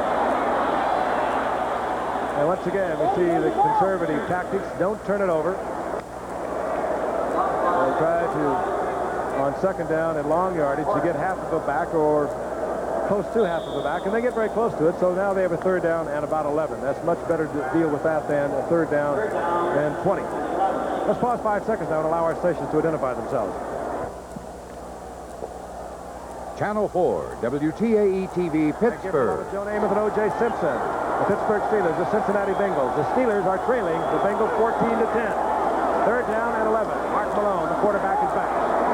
Fires it into the crowd, and that was just fortunate that that ball, rebounding in and out of the hands of Louis Litz, was not picked off. That'll bring up fourth down. The Pittsburgh Steelers ended the night 2-1 on the season, leading in almost every important defensive category in the NFL after their first 3 games against the Bengals, who gave up 113 points and lost their first 3. Well aware probably that no team that has lost 4 has ever reached the playoffs, and they have been very strong tonight defensively. They have been very tough. As O.J. pointed out, against the Steelers on first down. The Steelers like to get 5 or 6 on first. That way they can control the football. They feel that way anyway. This is Mike Martin. The fair catch of a Harry Newsom punt. So the Bengals will get the ball back at their own 21-yard line. And there's a look at the young head coach, Sam White, of the Cincinnati Bengals, the youngest head coach in Three Rivers Stadium. Sellout crowd, and it has been a beautiful day here, as it has been much around the eastern part of the nation in the Midwest. An interesting huddle. I know you don't like this, Joe. You like that quarterback looking at the defense. I like the quarterback looking at the defense, and also the offense being able to see the quarterback as he's calling the play. I don't like the quarterback's back to the defense. All right, first down and 10 for the Bengals at their own 21-yard line. They have a 14-10 lead. 10 minutes remaining here in the third quarter.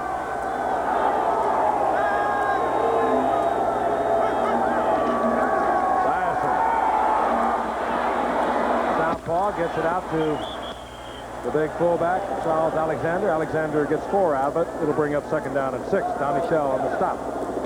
Saturday, see a surprising snowstorm over the past weekend. Second down and 6. Sanford Jennings, and he is hit at the line of scrimmage, behind the line of scrimmage, Mike Merriweather. Jennings made a very poor decision on that play. If he would have gone inside of the block, I think he had a funnel there, and he would have gained 5 or 10 yards. But he chose to go outside, and thus far, no gain. Kick offense again for the Bengals. We watched them in the first half. If you weren't with us at the time, they went several times from the line of scrimmage, hopefully on the part of their coach, Sam White, to disallow the Steelers making personnel changes on third and long, second and long yardage. White has to dump it off to Alexander, and Alexander, the big man from LSU, he's up close to a first down. Big hit by Donnie Shell, trying to keep Alexander from getting that first, but I think he got it. Esiason looking down, trying to get it deep. Nothing happening. Dumped it out to Alexander, and big former LSU star, 225 pounds, is very close. And that's exactly why he was so open, by the way. Boomer was looking downfield, and Donnie Shell and these linebackers, they read the quarterback's eyes when they're in the zone defense, and they kept dropping back. And that gave Alexander plenty of room. And bringing the sticks in from across the field. First down, Cincinnati.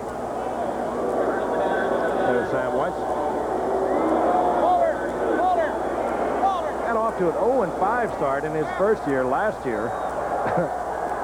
They turned it around, however, and turned it into an 8-8 season. And the Steelers, who won the Central Division of the AFC, were literally forced to win their last 2 games, or it would have been Cincinnati. And that's the kind of division this is, the Central Division of the AFC. First and 10 at the 31-yard line for the Bengals. Jennings behind that big offensive line, surging for about 3 yards, up close to the 35. You know, Frank, speaking of that 0-5 start last year, I think that's hurting them already this year, because it appeared as if everyone I spoke to, they weren't upset about being 0-3. They kept saying, remember last year we were 0-5. Maybe they'll get mad when they get 0-5 this year. I'd have been in an 0-5. I wouldn't be bringing it up. They also know that there's been no team that's ever advanced to the playoffs that's been 0-4. They're playing like they feel that way right now. This is Brooks. And James Brooks gets outside, turns on the speed, and he'll have another Cincinnati first down. Well, Dwayne Woodruff did one of the, well, a very bad thing for a cornerback to do. He allowed the runner to get outside of him. He was so aggressive that time, he came up and tried to get him. Well, Joe, you're right. He came up aggressively, but when he got up to the blocker, he sort of gave ground instead of sacrificing himself, and he would have forced the runner upfield. Well, they sure let him get outside, and as a cornerback, you don't want that to happen. The first down is at the 42-yard line. It's Alexander and Brooks. Brooks 21, Alexander 40. They're the setbacks. Brooks once again. He's upended. Submarining there is Edmund Nelson, flipping Brooks out close to the 45-yard line. A gain of a couple for a second down and 8. And Nelson is a heck of a football player. How they play him at defensive end and nose tackle as well. He can move around. 2 yards, second down and 8. Started out as a defensive end. We saw him in Cleveland as nose tackle. He was back at defensive end tonight. Now he's back in there at nose tackle. As the Steelers juggle the defensive linemen they have remaining that are not injured.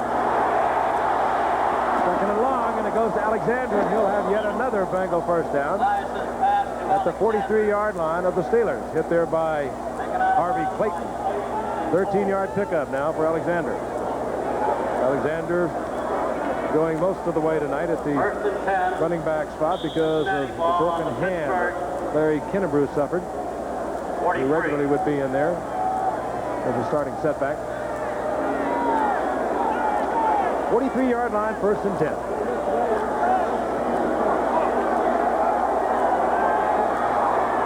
Eddie Brown, Chris Collinsworth, there to the top of your screen.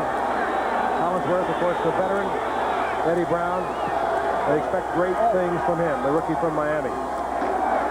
First and 10, and Brooks squirts out to the left side, gets inside the 40-yard line, a gain of 3 yards. It'll bring up second and 7. Brian Hinkle on the stop again, and Jim Breach works on the sidelines, and not within his range yet. Thus far, it seems as if these teams have changed personalities. Cincinnati is running the ball. In the first half, they average over 6 yards a run, and they're the ball control team now. Interesting. They opened this game with a double reverse with Collinsworth throwing a pass that didn't work. Then they settle down, and they look a little like the Steelers. Very conservative. They've not gone deep one time to Collinsworth. Esiason, Collinsworth. He comes down, beating a 5'9". Harvey Clayton with his first reception of the night. But you have a 6'5" Collinsworth working against a 5'9" cornerback. You want to get out there as often as you can. Esiason did a good job getting away from the pass rush. Well, they had one-on-one coverage with Clayton because Donnie Shell came on a strong safety blitz. Clayton was with them pretty good, but he lost his footing, which enabled Collinsworth to get open. Collinsworth gets the first down. He's caught 1 tonight. He caught 10 last week. And he has the first down inside the 20 of the Steelers. Now it's Brooks and Jennings, the setbacks. Good play action by Esiason. And he goes out to Jennings on the flat, and Jennings works for another first down inside the 10-yard line. Good drive thus far by Cincinnati. They've sprinkled the pass with the run. All of it very effective. 5:54 remaining in the third quarter. You know, looking at Sam White, I was looking through the media guide of the Cincinnati Bengals today, and I read a quote. Sam White is the finest mind and teacher of football in the game today. And you know who said that? Bill Walsh. Bill Walsh. And that's something I didn't know. At the 8-yard line. First down, goal to go. Esiason, that's Eddie Brown, the rookie from Miami. We've talked about him all night. 6 feet, 185 pounds, had a great 2-year career working with Bernie Kosar, who I'm sure is looking on tonight, but he came down with a lot of passes like that over his junior and senior year. Joe, this is not an easy catch. There was some heat on that ball. There was some heat, and Eddie made a fine catch. You know, Eddie was fortunate, and so was Bernie Kosar, to play under a fine coach at Miami, one Howard Schnellenberger, who put together that Miami Dolphin offense for several years. There's Kosar, the celebrated acquisition of the Cleveland Browns. Watching Gary Danielson do most of the work now there. I know he's going to be heard from, just as we have now heard from Eddie Brown, his teammate. Jim Breach puts it through. Take a look at him. His senior year, over 1,000 yards. He needed 106 yards in his final game of the season. He got 200. Ninth round draft pick from Colgate last year. Surprised everyone, made the ball club, and not only that, provided the leader on the offensive unit with all-purpose yardage. Ran back kickoff, ran back punts at times. Good receiver, good running back. He's awaiting the kick of Jim Breach. Takes it at the 2-yard line. And again, fine running by Aaron Bird. Out to the 28-yard line. It'll be first down Pittsburgh, and the offensive unit of the Steelers comes charging onto the field, and they have had their hands full thus far with Cincinnati's defense. Dallas and New York get it on Sunday night, 9 o'clock. Tony Dorsett, revitalized defensive unit of the Dallas Cowboys, and of course Lawrence Taylor heading a NFC leading defense for the New York Giants. That'll be a beauty, and of course it'll be a sellout crowd of 76,000. We'll be there. First and 10, the Steelers at their own 28-yard line. Frank Pollard, long opening to the inside, breaks it for about 5 yards. It'll be second and 5. And Sam White's over in the sidelines, talking to the defensive unit, or rather the offensive unit. Should be congratulating him. That was quite a drive they put on. It sure was, but Sam knows there's plenty of football game left here.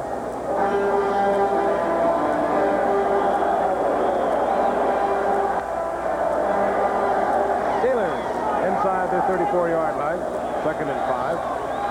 Have played it very close to the vest, as have the Cincinnati Bengals. Bengals just have been more effective. The big weapon has been Malone and Stallworth thus far for the Steelers, and they're looking for Stallworth again. This time Malone overthrows Stallworth. He had beaten Horton and was there. That was one that might have produced 6. Had Malone been able to lay it in there on stride to Stallworth. And lay it in is what he would have had to do. He had to just put it up there nice and softly and drop it right in. Again on this beautiful Indian summer evening here in Pittsburgh, a look at downtown Pittsburgh, a city that has blended so beautifully, the old with the new. I walked around it today and it was fascinating. Everyone was sitting out on the plazas and the squares having their lunch, just enjoying a beautiful day. And we have a sellout crowd here at Three River Stadium for the Steelers and the Cincinnati Bengals. Pittsburgh now third down at 5, 4:50 remaining in the third quarter. Malone tries to get it in underneath the rule. He wants a flag, and now he gets a couple of... I disagree, Joe. I thought that should have been a flag on that play. That's rolled underneath Louis Breeden. He wanted a flag immediately. Defensive pass interference, number 34, first down. Louis Breeden hovering all over Louis Lips. All right, let's see. That's Breeden, 34. Lips just breaks it off to the inside. Breeden working right with him. Oh, yeah. That right arm. What arm? I didn't see that. He hooked him first, Joe. Oh, it's good defensive play. Says you. That's the quarterback thinking. Those receivers are never interfered with. 39-yard line, first down Steelers. They need one out of the stride. A lot of time for Malone. All he wants. Fires a shot. Etheridge did not handle it to tight end. It was right in his hands, and maybe that's why they don't go to these tight ends very Oh, much. no. Actually, I thought Gothard was wide open, but he threw that ball behind him a little bit. That was a tough catch. Well, you hear about guys adjusting to the ball. I think that ball was in the air enough, Joe, for this tight end to make an adjustment on the ball. Well, he's trying to adjust. It almost tore his shoulder pads off. But he is from Alabama. We understand, Joe. Well, we've changed from the wishbone offense to a Ray Perkins type offense at Alabama, and they're 4-0 this year. Roll Tide. Wondered when you were going to get around to that. What is SC doing this year, by the way? We'll get around to that later. Second and 10. Steelers at the 39-yard line. Malone has a man wide open downfield. Never found him, but he finds Louis Lips. And Lips has a Steeler first down inside the 30-yard line. Bobby Kemp finally made the stop on Louis Lips as he beat Louis Breeden once again. He did, but in the center of the field, Preston Gothard is wide open for a touchdown, and he never found him. Look in the middle of the football field right now. You see Gothard by himself. He's big. 6'4", 235 pounds. Hard to ignore him. I guess that's what happens when you drop one. We go back to the sure hands of Louis Lips and get the first down at the 29-yard line. Lips now 5 receptions, 91 yards. That's 17 coming into tonight. And 5 touchdowns. He has 1 touchdown tonight. Good running by Abercrombie. Abercrombie has another Steeler first down. He's inside the 20, near the 17. Ray Horton chased him out of bounds. Very quick change of direction. You wonder why Pittsburgh wait till they get more than a touchdown down before they open up their offense. We saw it 2 weeks ago, and we see them start to throw the ball downfield this week, and things are opening up for them. I think I'd wander back over to one of those tight ends. Every time they put one deep, he's been wide open. Gothard just dropped one. 2 plays later, he was open for 6. Somebody had to see that. They're covering them with linebackers when they're in any kind of man-for-man. They're disregarding them when they're in the zone. On first down. Malone should have taken something off that one. Stallworth would have had it inside the 10. I saw Mark holding his headgear. It reminds me of myself many times when I missed the receiver. He was open that time, and Mark knew he just flat overthrew him. Mark Malone, first round draft pick back in 1980. Major knee surgery in 1981. He used to sneak onto the kickoff team. He just wanted to play. Of course, playing at the time with Terry Bradshaw. Scored a 90-yard touchdown reception against Seattle, the longest in Steelers history. Very slow and coming back from that knee surgery.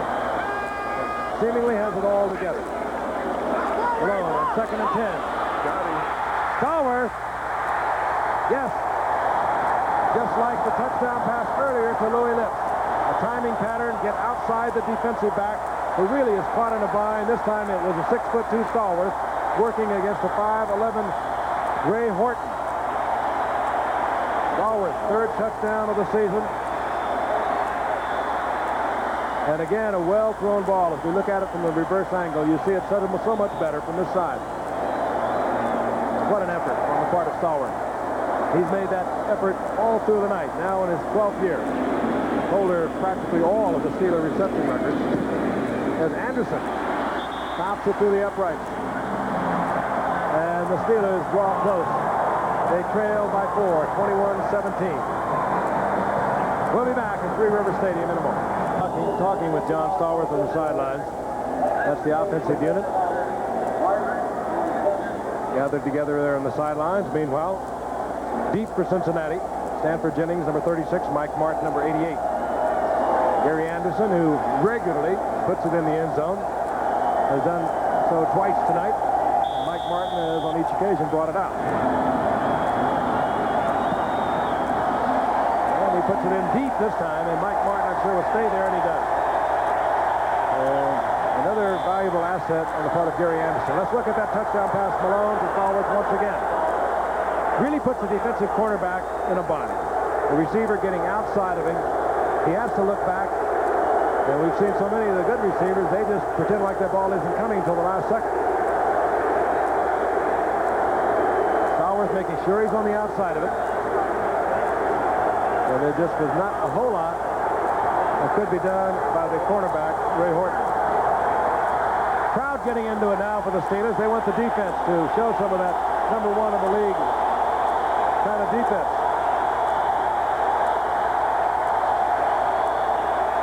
James Brooks, big opening. And Brooks rattles out to the 37-yard line for a first down, taken out of bounds by Eric Williams. But Cincinnati has been very effective running the ball tonight against the tough Steeler defense. You can't say enough about the job the line is doing, and Charles Alexander got a great block on that left side of that Cincinnati line, and all Brooks had to do was accelerate. Brooks is having a big night, doing what he does so well, and that is a lot of things. He's a good receiver out of the backfield. He's scampered well to the outside tonight, and has really been the key in the Bengals' surprising effectiveness on the ground. The First down. He's out to the 37-yard line. Jennings. Ball is loose. The Steelers have it. That's Keith Gary. Gary makes the recovery.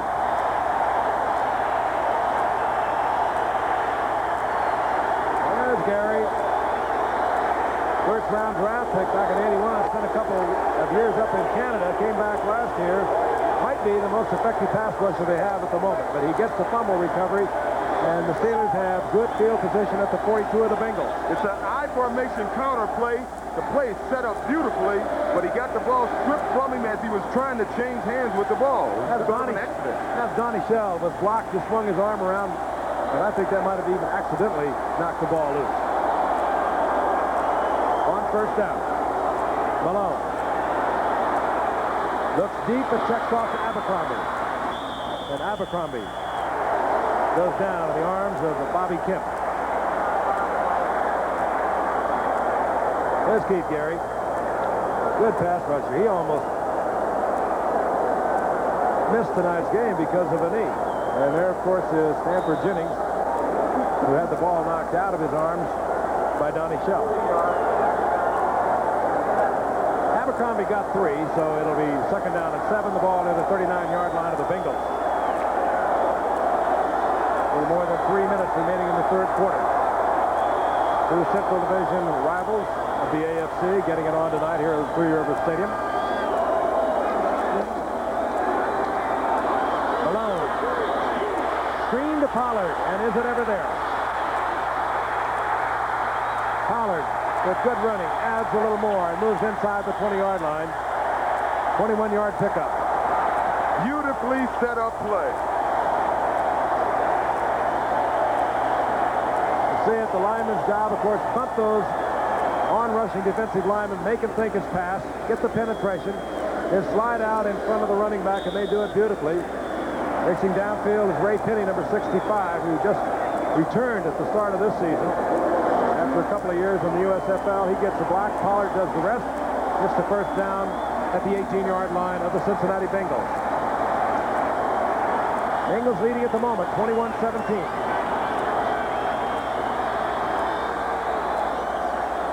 Ehrenberg, number 24, is in. Malone, all kinds of time. Gets it to Stallworth. Stallworth keeps the feet in bounds in front of Ray Horton. Stallworth is making a career tonight off Ray Horton. You know, when a quarterback does get this much time, I don't care who you are, in professional football, you're not going to cover a receiver all night long. He had a good 5 seconds to get this ball out there. They've done it all night. The Steelers are very disciplined. Litz has done it. Stallworth has done it. Every time Malone gets in trouble, they work their way back, giving him a good passing angle. That matches Stallworth's career high. He did it in Cleveland 2 weeks ago. 8 receptions on the night. His first down goal to go. Ehrenberg will try him inside. He gets inside the 5-yard line. That'll be second down goal to go. Frank Gifford along with O.J. Simpson and Joe Namath watching a hard-hitting, very conservatively played game between the Bengals of Cincinnati and the Pittsburgh Steelers. At the moment, the Bengals lead at 21-17. The much maligned defense has played well throughout this football game. They gave up 113 points in losing their first 3 games. While the Steelers defense has not been what it was in their 2-1 start of the season, beating Indianapolis, Cleveland, and Houston. Second down goal to go at the 4. Malone into the end zone is Ehrenberg. And a new leader here at Three River Stadium. The crowd loves it.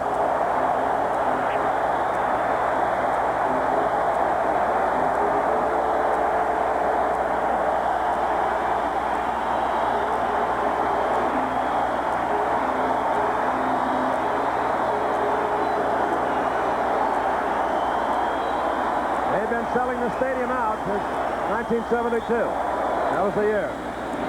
Well, half-ball fortunes turned around here under Chuck Noll.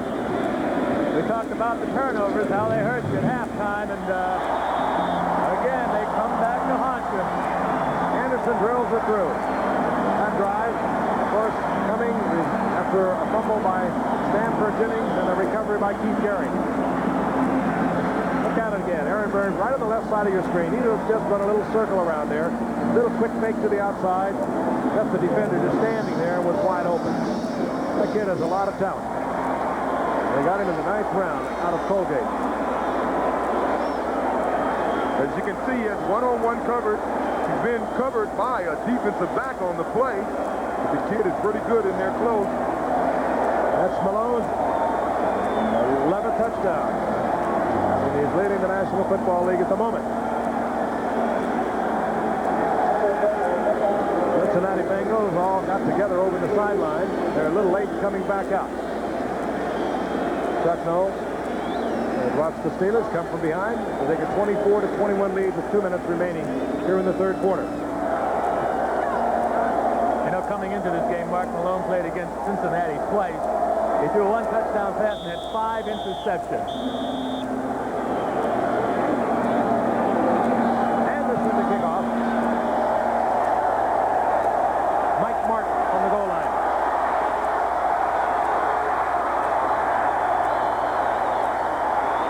And Martin over the 20. It'll be 1st down and 10. Defensively down there, Calvin Sweeney. Crowd now getting behind the Steelers defense. Well, now we're going to see what type of coaching Cincinnati is getting, because they shouldn't panic now. A turnover is the only thing that's hurt them thus far. They should go back to what they were doing, running the ball and throwing those short passes. I agree. It's only the 3rd quarter, O.J. They have plenty of time. That's a good point. 3 touchdowns on the night.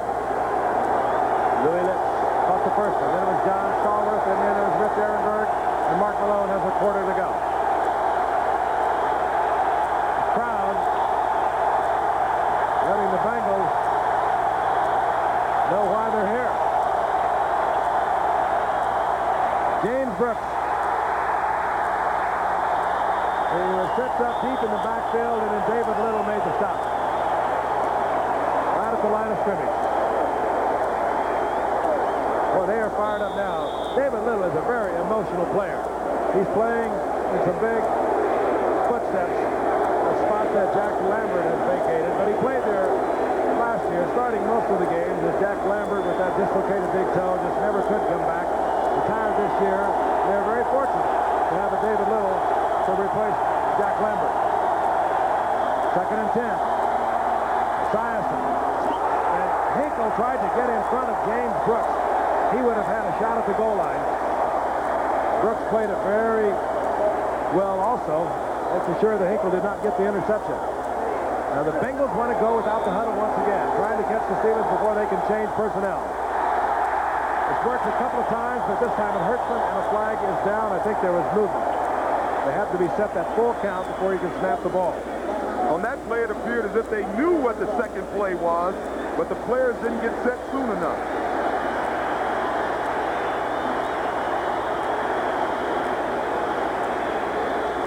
Referee Pat Haggerty. Number 82, offense, decline, 4th down. Pittsburgh declined. There was movement on the part of the tight end, Rodney Holman. It's 4th down, and barring anything unforeseen, the Steelers are going to have good field position once again. This time, Louis Litz gets a breather on the sidelines, and Rick Woods comes out for the Steelers on the return. There he is. And Pat McAnally, who has been a little erratic tonight, has got a couple of good bounces. He takes a long stride. He'll take about 3 steps.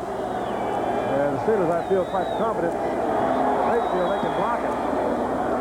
McAnally drills this one and takes Wood all the way back to the 22-yard line. Flag is down as Wood works it up to the 35-yard line.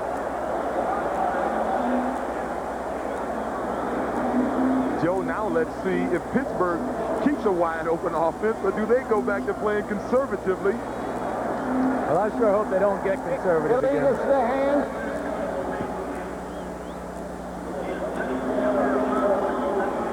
Steelers really uncharacteristically getting a lot of fouls called against them tonight. When I say I hope they don't get conservative, I'm talking as an offensive football player. They were putting the ball downfield to Stallworth and throwing to Louis and making big chunks of yardage, and they got the score. I hope they do not go back to their conservative game plan. I'm sure that's the way all the players on the field feel. They will do exactly what Chuck Noll wants them to do.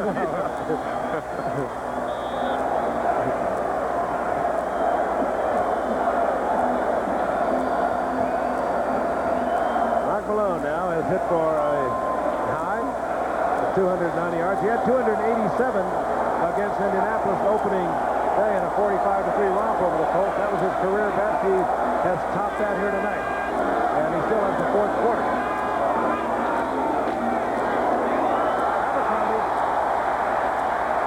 Abercrombie right up the middle. Short of the first down at the 30-yard line. Well, that's about the most conservative play you can run, but when you get blocking like that, it's not conservative. Chuck Noll is very proud of this offensive line, and it is a typical Pittsburgh Steeler offensive line. They're short of stature, they're quick on their feet, they're very well drilled, they don't make many mistakes, they like to trap block a lot, and they have been so important over the career of people like Franco Harris, Rocky Bleier. Now they are working for this player, Frank Pollard, and Walter Abercrombie. Pollard gets the first down for the Pittsburgh Steelers, and that's the end of the third quarter.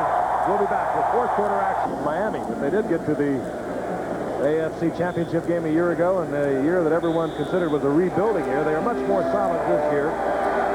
Mark Malone is much more confident at quarterback. Oh, so many of the great names are no longer here. Bradshaw is gone now for a couple of years. You think of the Joe Greens. Now Jack Lambert is gone. Jack Ham. It's a very solid football team. We begin the fourth quarter. Steelers leading the Bengals 24-21. First and 10 from their own 35-yard line. And the ball comes out of Abercrombie's hands. His whistle has blown. Ron Simpkins is in the end zone. The ball was blown dead up at the 35-yard line. Simpkins made the hit also, and what a hit it was. Watch that left knee of Walter Abercrombie. I'm just glad he was able to get up after this hit. He was slow getting it. Whoa, look at that left knee. Oh. That is very fortunate for Abercrombie. He was trying to slide to the outside. He is now coming off the field. And I'm sure they're going to take a long look at that left knee. He just almost doubled back under him. Ooh, hate to see that. He got one out of it. Big hit by Simpkins. It's second down and 9.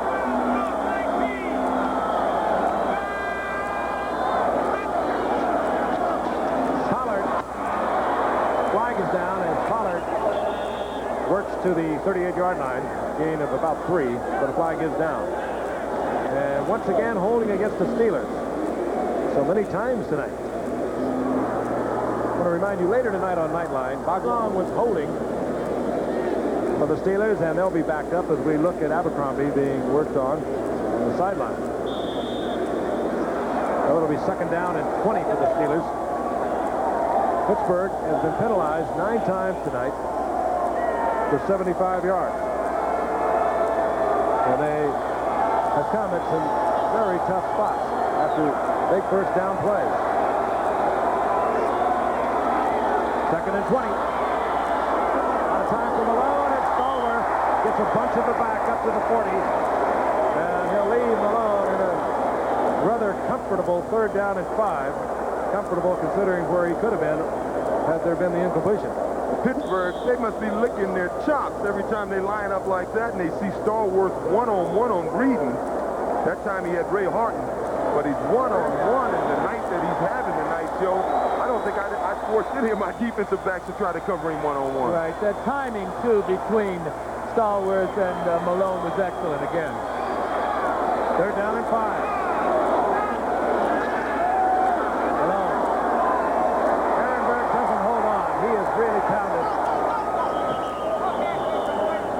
Good defensive play. Robert Jackson, number 37. And the punting unit will come out for the Steelers. Well, that's being there at the right time. You have to give credit to Robert Jackson that time. That would have been a completion, but Jackson recovered enough to knock the ball loose. That was good defensive effort. Stallworth now has 9 receptions on the night. He's playing in his 12th year, and that's the most he's ever caught in a game over that long period of time. Here's Harry Newsom to punt. Rookie 8th round draft pick from Wake Forest, and Mike Martin is back for the Bengals. Newsom, fine punt. Oh! Did the ball get there, or did the Steeler get there? The Steeler was there, but it was his own man that hit him as he was trying to catch the ball. No fair catch was indicated. There are no flags down. 46-yard punt. Tippers flaring. Bit of rivalry between these two teams over the years. They usually win at home. That's how it worked out. Well, the Steeler player has to give the Cincinnati receiver a couple of yards to catch the ball, but he was blocked into the Cincinnati receiver. That's why it's no penalty. Offensive holding. Oh, they'll bring that back.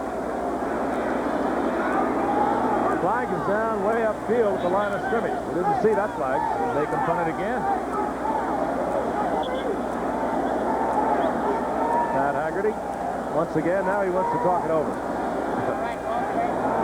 The ball has been marked at the 8-yard line. Well, that's defensive holding. They've got to make them punt it again. The question is, who was on defense? You know, that's what they are considering right now. Their offensive holding. They pointed to the Pittsburgh team first. I saw them. I think they're trying to determine at the moment. And Chuck Noll, who is on the competition committee, looking on and not happy with what's happening. Holding against the Steelers, and they will punt it again. Now Chuck's really not happy. Now he wants an explanation, does Chuck Noll. But the decision is in, and now we're going to see a very exercised Chuck Noll. Offensive holding, number 42. Number 42, they say, was holding. That's Dave Edwards. So they back it up to the 35-yard line. Down remains the same. We'll punt it again. I'll be interested to see what Mike Martin, the safety man now for the Bengals, will do. He was really pounded. Led the league a year ago in punt returns. Just under 16-yard average. Harry Newsom will do it all over again. High kick by Newsom. Still no fair catch from Martin. He gets a couple of yards out of it near the 25-yard line. It'll be first down and 10 Cincinnati. Fred Small hustled down there for the Steelers. We'll be back at Three River Stadium in just a moment.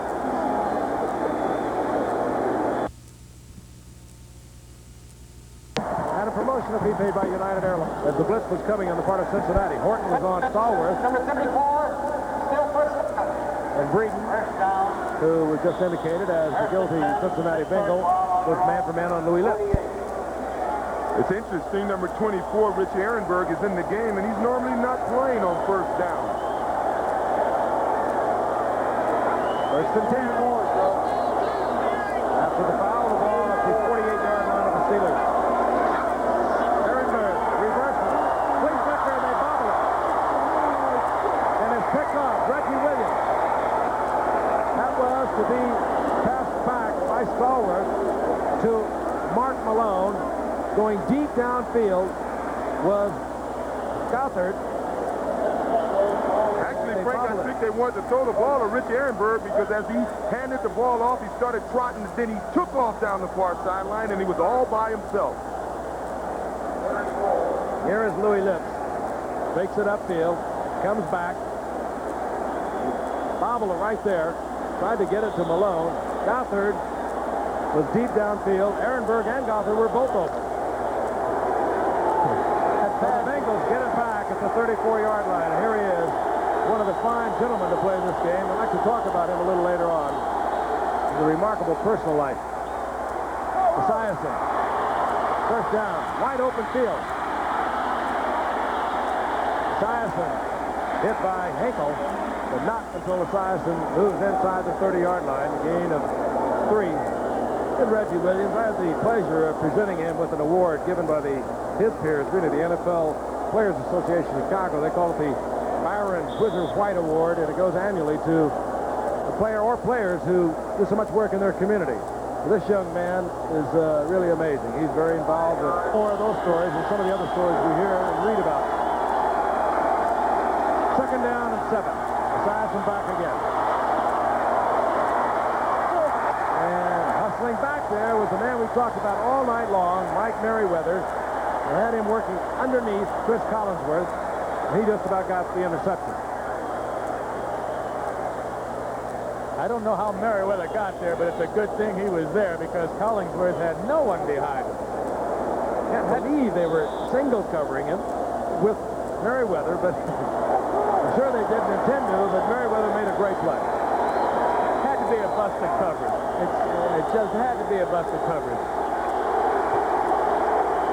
Third down and 6.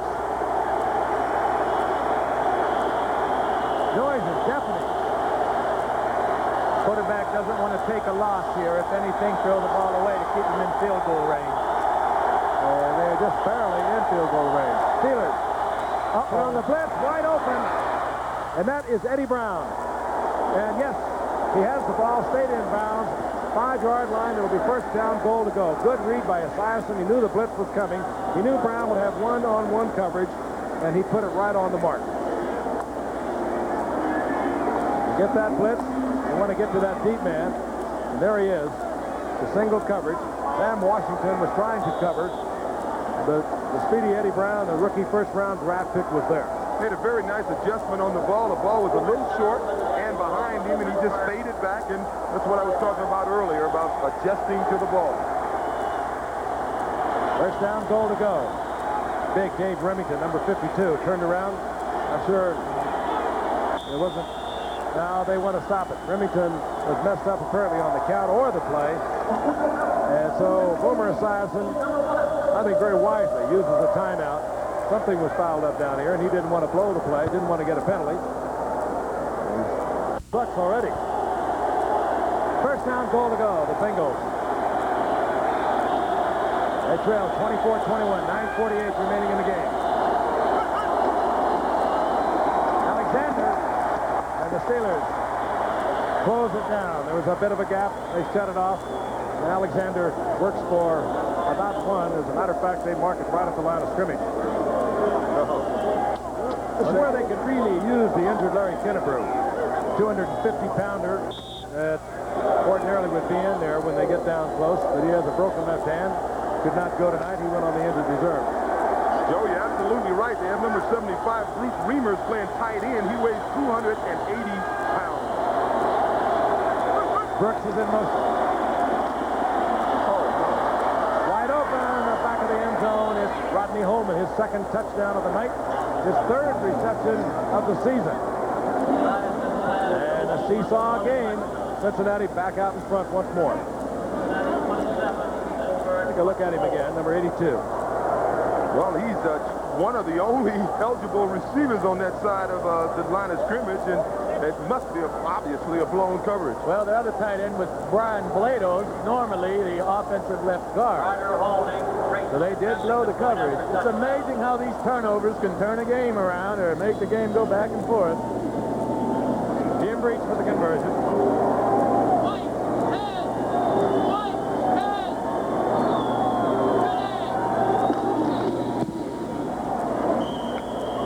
And Breach. There he is. Rodney Holman, his 4th year out at Tulane. Only 3 receptions this season, 2 of them touchdowns. 28 points by Cincinnati represents the most points that they have ever scored here at Three River Stadium, but you might understand that a little better as we look at Rich Ehrenberg for the Steelers at the goal line. The Steelers have only lost 6 games to divisional opponents here at Three River Stadium, whereas they have won 39 times. They have been ever so tough here at home. Breach, high and short at the 7-yard line. And Ehrenberg takes a hit at the 27-yard line. this weekend in first and 10, the Pittsburgh Steelers. Down once again in a seesaw game. Malone in trouble. He'll go down. That was Jeff Shue, the linebacker. They'll pause Three River Stadium watching a battle between two divisional teams of the Central Division of the AFC. Seesawed back and forth all night long. Hard-hitting game. Cincinnati came in tonight having lost their first 3 games dramatically to Seattle. 24-28. They lost to St. Louis 27-41. They lost last Sunday to San Diego 41-44. They are playing the Steelers tough. We have 8:32 remaining in the game, and the Bengals are on top 28-24. Second down, 19. Esiason fires one in. Or rather, Malone fires one in a little short, intended for Louis Litz. Tough break for Louis because he had his man beat. The ball was right there, but he tripped right here. Almost a very nice play by Louis. Oh, Breeden almost came up with it. He should have. Just a dropped pass. Should have been interception. Malone has had his best night of his career tonight in yardage production. John Stallworth caught 9 balls tonight for the best reception night of his career. Third and 19. Malone goes down again. Ross Browner, who has not been heard from much on that Bengals defensive unit throughout the first 3 games, gets the sack. And the Bengals are going to get this football back in good field position once again. Now the Cleveland Browns looking on, I'm sure. They are 2-2 in the Central Division of the AFC. Houston's 1-3. Cincinnati, as we said tonight, they are 0-3. There's Mike Martin. He's up about on his own 40-yard line. And Newsom, the punt. And it is a short punt. And Martin works it back into Pittsburgh territory at the 48-yard line. Fred Small there made the stop for the Steelers. Only a 40-yard punt. So Cincinnati, with a 28-24 lead, has good field position. One deal in the paper here. The Sam Whites, who lost 4 games last year in September, has lost 3 coming into the night. So he has not won in September, and he's not. If he wins tonight, he will not have won in September. We're past midnight. It is October the 1st. Bengals first and 10, 48-yard line of the Steelers. That's Brooks squirming over on the left side, down close to the 46-yard line. A gain of a couple. It'll be second down and 8. Get the feeling about Sam White, though, that he's going to win a lot of football games down the line. Never lost his composure at all last year when they went 0-5. They came back really big in the second half to wind up 8-8, winning their final 4 games of the season. Second down and 8. Ball at the 46-yard line of the Steelers. This is where the Steelers need to show that #1 ranked defense. Brooks. Ball. Chased out of bounds by Harvey Clayton, and he's short of the first down. Why change, Joe? Run the ball on first down, throw short passes on second and third down. It's got them 28 points up to now. Yeah, I think they're going to get some more. They're going to need to get some more points because I got a sneaky feeling Pittsburgh's going to come back again. There's Esiason's numbers on the night, and you'd have to say he is the quarterback, not of the future. He is the quarterback now for these Bengals. On the bench is the veteran Kenny Anderson, who has hung up so many fine games in the NFL rookie book many times. Esiason has a third down and 2. Finds Brooks out of the backfield, and Brooks has a first down for the Bengals inside the 35-yard line. Eric Williams chasing Brooks out of bounds. And chasing him he was. You know, Eric was lined up 7 yards deep, and how he is going to cover Brooks out of the backfield to stop for that first down, I don't know. He was just too deep that time. 33-yard line, they mark it. 7:10 remaining in the game. Bengals come back to their 2 tight end deployment. Dan Ross joins Rodney Holman. Ross is a good receiver, number 84.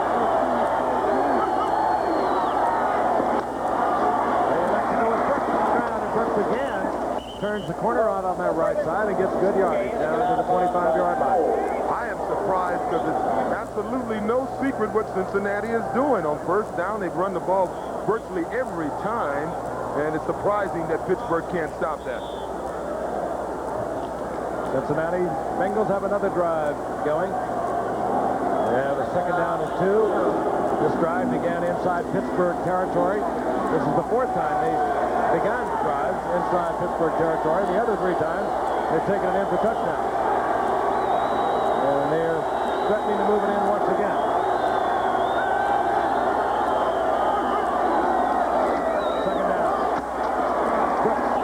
Covers up the football, and he is hit by Mark Catano. Close to a 1st down. Could have a measurement on this one.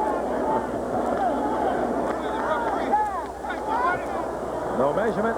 1st down, Cincinnati. Watching Catano get a little vocal after the play. He's wearing number 78, and how many times did you see Dwight White wear that number? And he was always quite vocal, Joe. Dwight was coach. You know what a team that was. Someone asked me the best teams I ever played against, and they had to be the Steelers and the Dallas Cowboys. They're the 2 best I ever saw. Steelers have 4 Super Bowl rings to prove it. 1st down. Esiason, Holman, who has already caught 2 touchdown passes tonight. Esiason was hit by Keith Willis just as he released that ball. Willis was slow getting up, and Esiason had to take a deep breath.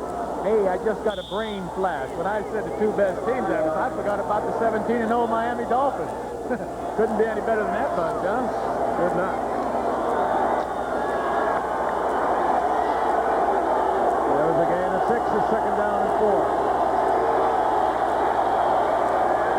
Boomer now, 19 of 27. He's 188 yards and 3 touchdowns, and this is Brooks. And Brooks just squirts inside the 15-yard line. He's short of the 1st down. It'll be 3rd down and 2. Well, I've certainly been impressed with the way Boomer Esiason has controlled himself. He's kept his cool, and he's directed this team masterfully. Now, they're using the clock as well as moving the ball, running the ball, and then mixing in a nice pass. Short passes, and now are in scoring position.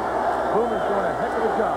I like the way they're calling this game, too. They have not gone conservative here in the 4th quarter with a 28-24 lead. They'll put it up on top. And they've been doing it very consistent. 3rd down, perhaps less than 2. Brooks. Oh, he will not get the 1st down. Dwayne Woodruff was there first, followed by 4 or 5 other Steelers, including Mike Merriweather. And field goal unit will come on. During the course of a football game, a running back is going to have to make some decisions on that play. Brooks decided to go outside and meeting 2 yards. I think he may have should have stayed in the hole. Jim Breach, very accurate from in close. Was 22 of 31 last year. Been with the Bengals now 5 years. What a lot of close games for them. Kreider is the holder. This will be a 32-yard attempt.